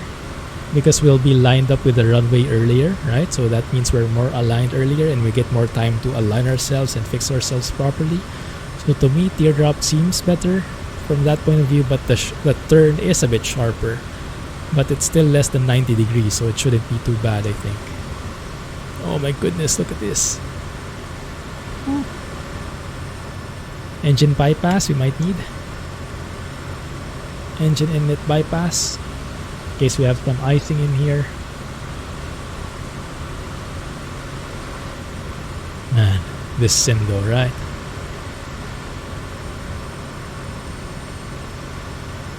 Pretty interesting. Let's put Navigraph on my left side. Make sure it's doing the right thing there. Now the turn is going to be 4 nautical miles. I'm not sure if this one is going to do that too. It doesn't seem like it because you can see the entry. It's getting smaller and smaller. I think that's based on our speed. It's not based on a specific length. So maybe it's just going to do that for 1 minute. But the chart says 4 nautical miles, but I don't think it's that strict. As long as we do a course reversal, a procedure turn here, should be okay. What I'm not sure of though is we see there is a hold here. It might actually do a hold for us. We might have to activate vectors to final or something after we turn. And we'll have to activate the next leg. There you go. Thank you. Yes. Thanks, Fly Money. That's what I was thinking as well. Alright, glad we are aligned there. Whew. Yeah, full on IMC. You have to be very careful with the icing as well, and because it's icing conditions, let's go ahead and turn those on. Just to be on the safe side. My goodness, it is getting a bit bumpy. Yeah, because with this plane, it uses TKS for the anti-ice. It uses anti-ice fluid basically. We have small pores in the winglets, in the leading edges rather, and the liquid kind of seeps through there to melt the ice. But if it's fully iced up already, by the time you enable it, there will be no vent anymore, right? So the liquid won't be able to come out. It's blocked. So it's better to prevent it rather than de-ice it. So basically prevention is better than cure, so to speak. Okay, we are above 4,000 feet, so we are within the minimum safe altitude of the approach. Looks good. We don't see anything below in the synthetic vision, and if you go to relative terrain here, there should be no red spots. That means we should not be in conflict, not at risk of hitting anything. Beautiful. But yes. Let's go. Should we start our checks? Maybe later. I think we're still good here. Okay. So from there, bottom of descent, yeah, we'll stop at 4,000. We'll do our course reversal, and then as we go direct to Arnie, we'll continue descending to 2,700. How do you do an activate to leg?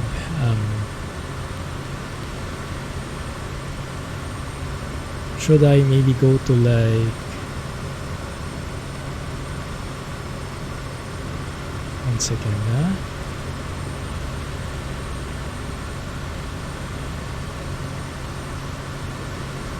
Maybe I go to Arnie and then I activate leg.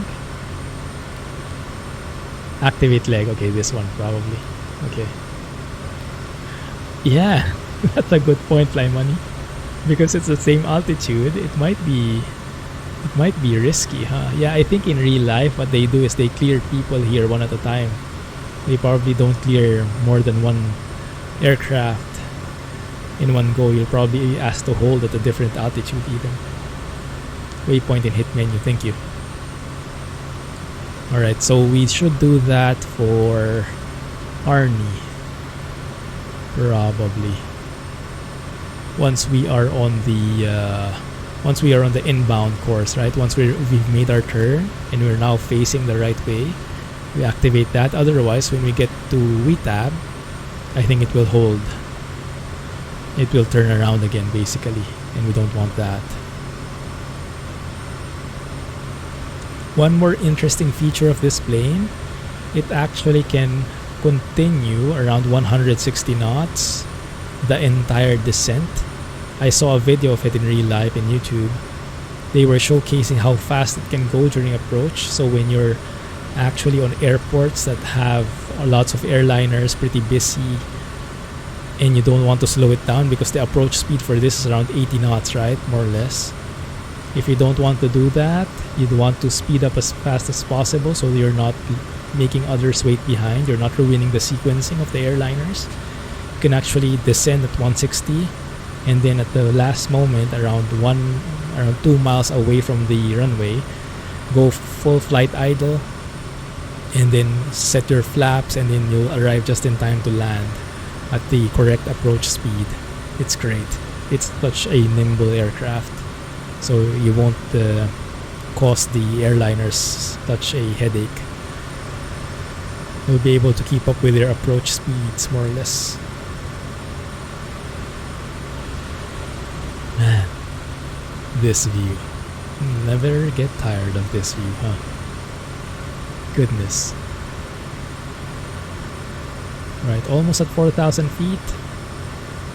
Let's keep it at this speed.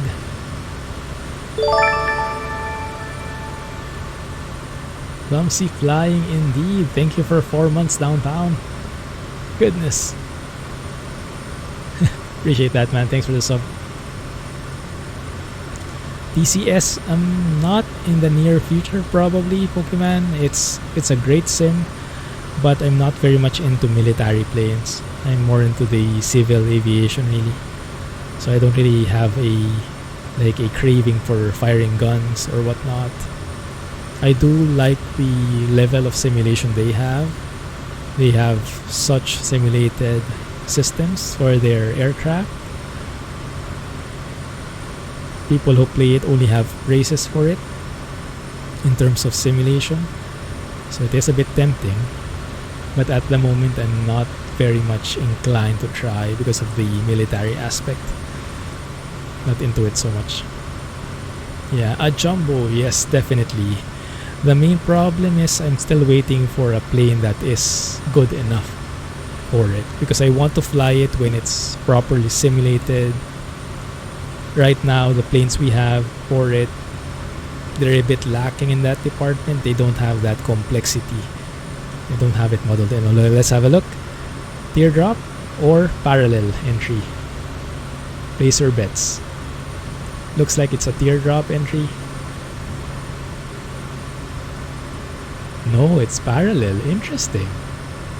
It did a parallel entry, yeah. Cool. Okay, I can take that. So it took the smoother turn approach, right? I guess that kind of makes sense. No problem there. And yes, we do have some clouds here. That shouldn't be a problem.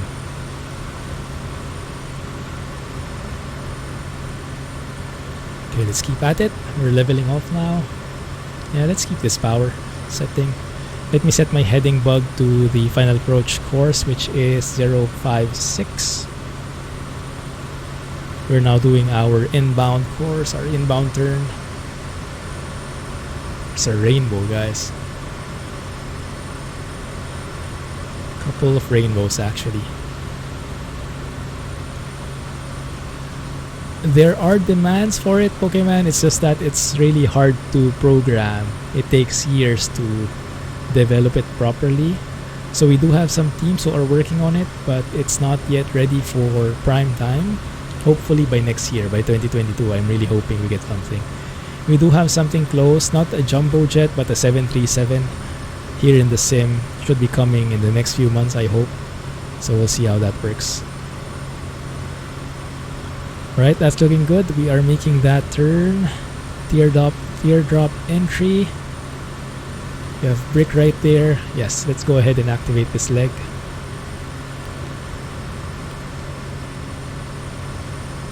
Activate. There we go.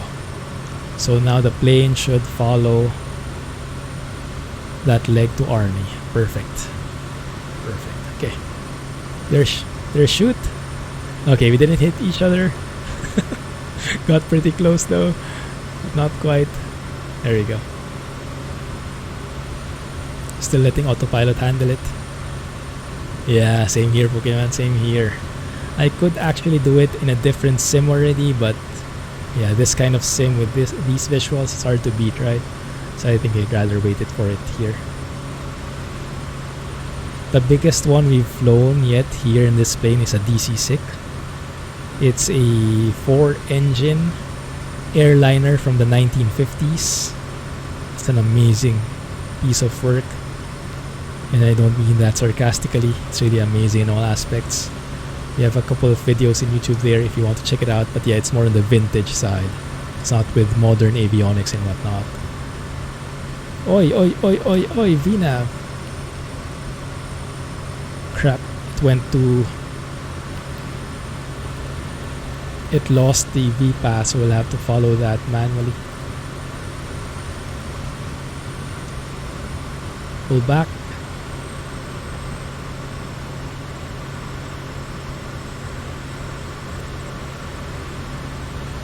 Could have noticed it was not on VPath. Same here, JJ. First!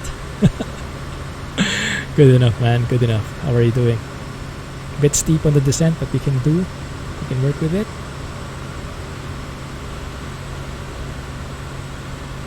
$2,700. Let's pull back our power so we can descend a bit faster.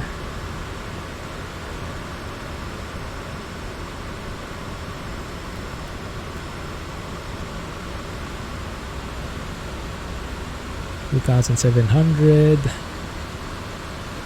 There we go. That's more like it. Thank you. Then let's arm the approach. There we go. Glide path is armed. Oh crap, it's raining. That was what that sound was. Okay. Alright, let's do our checks, guys. We are on final approach. Gas. We have selectors on. That's pushed in.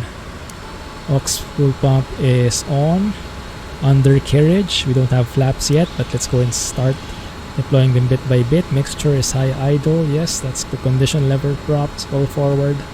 Switches, we do have anti-ice landing. Taxi lights is turned on as well. Let's go to pulse mode for better visibility, and let's go ahead and oh crap, I did not release this one. The harness switches are good. Alright, so all that's left is the flaps. So go check our parking brake is off. Okay, good. Looking good, guys. Looking good. Minimums for this would be 1449. I forgot to set that here. Can we set that here? There it is, but I think it's too late now. 1449.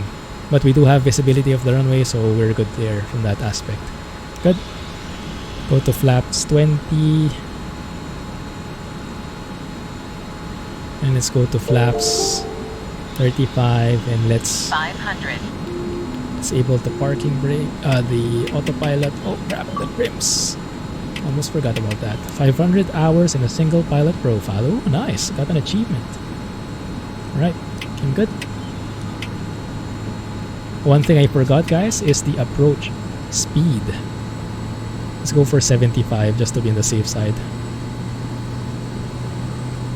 We're a bit low, so let's level off a bit.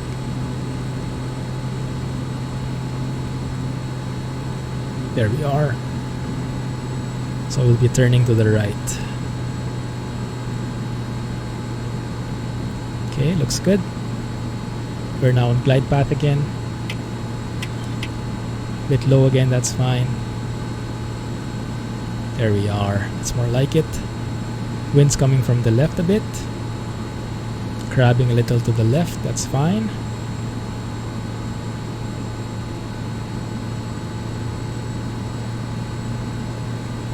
Looking good. 71. There we go. The crab. Left aileron.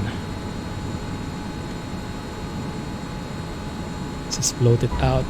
Keep it steady. There you go. Nice. Left aileron a bit to the left there. I think we can make this taxiway. There we go.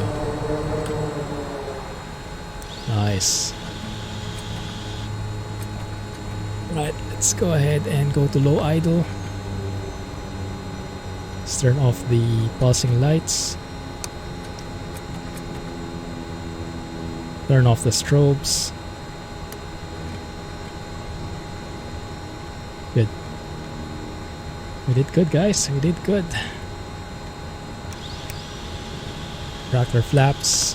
Make this look also easy. Just need full concentration, right? Oh my goodness. Alright, we can remove the TKS. Pitot heat. Aux fuel pump we can turn off as well, so it's not that noisy. And let's go and sit right beside Rick here. We landed safely already. You guys are amazing. Bread buttering time. Oh my goodness. You were right next to the airport. Oh, nice. You VNAP from 14,000 to 4,000 in that hold. Oh, that is amazing, Kivo. Oh yeah, you were right in front of us. You were there already. So you stayed on the hold and just descended all the way to 4,000. Amazing. And NXI did that for you? Oh, that's pretty cool. Good. Sit next to these guys. Amazing job, guys. Amazing job. We have Fly Money should be behind us. There's a truck. Hey, who's driving that truck? Yeah, it does look like there are light rains here. Doesn't seem like VFR to me. Clouds we have. There it is, that tanker. Okay, parking brake, taxi lights. Nav lights can go off as well. Let's go and shut it down. Can reduce the level of that too.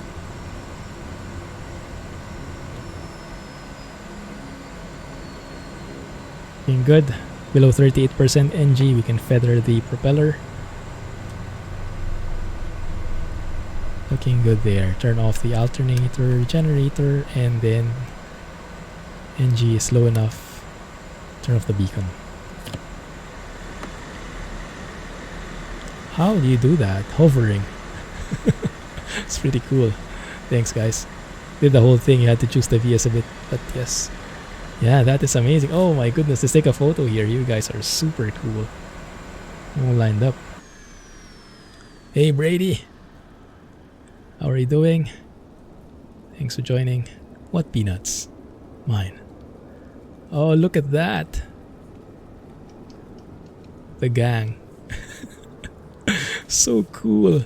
Oh, go. Oh, there it is. Yes, thank you. Welcome back. What I want to do now, 1 second before we end the stream, is I want to take a nice photo. So I think I'll change the weather just for the sightseeing. Right? Let's change that to maybe a few clouds. There you go, just for the views. What's a nice angle, guys? Maybe something like that. A bit wider. So cool. To me, you're sunk into the ground. Do you have any custom airports for this one? Maybe we have a different scenery.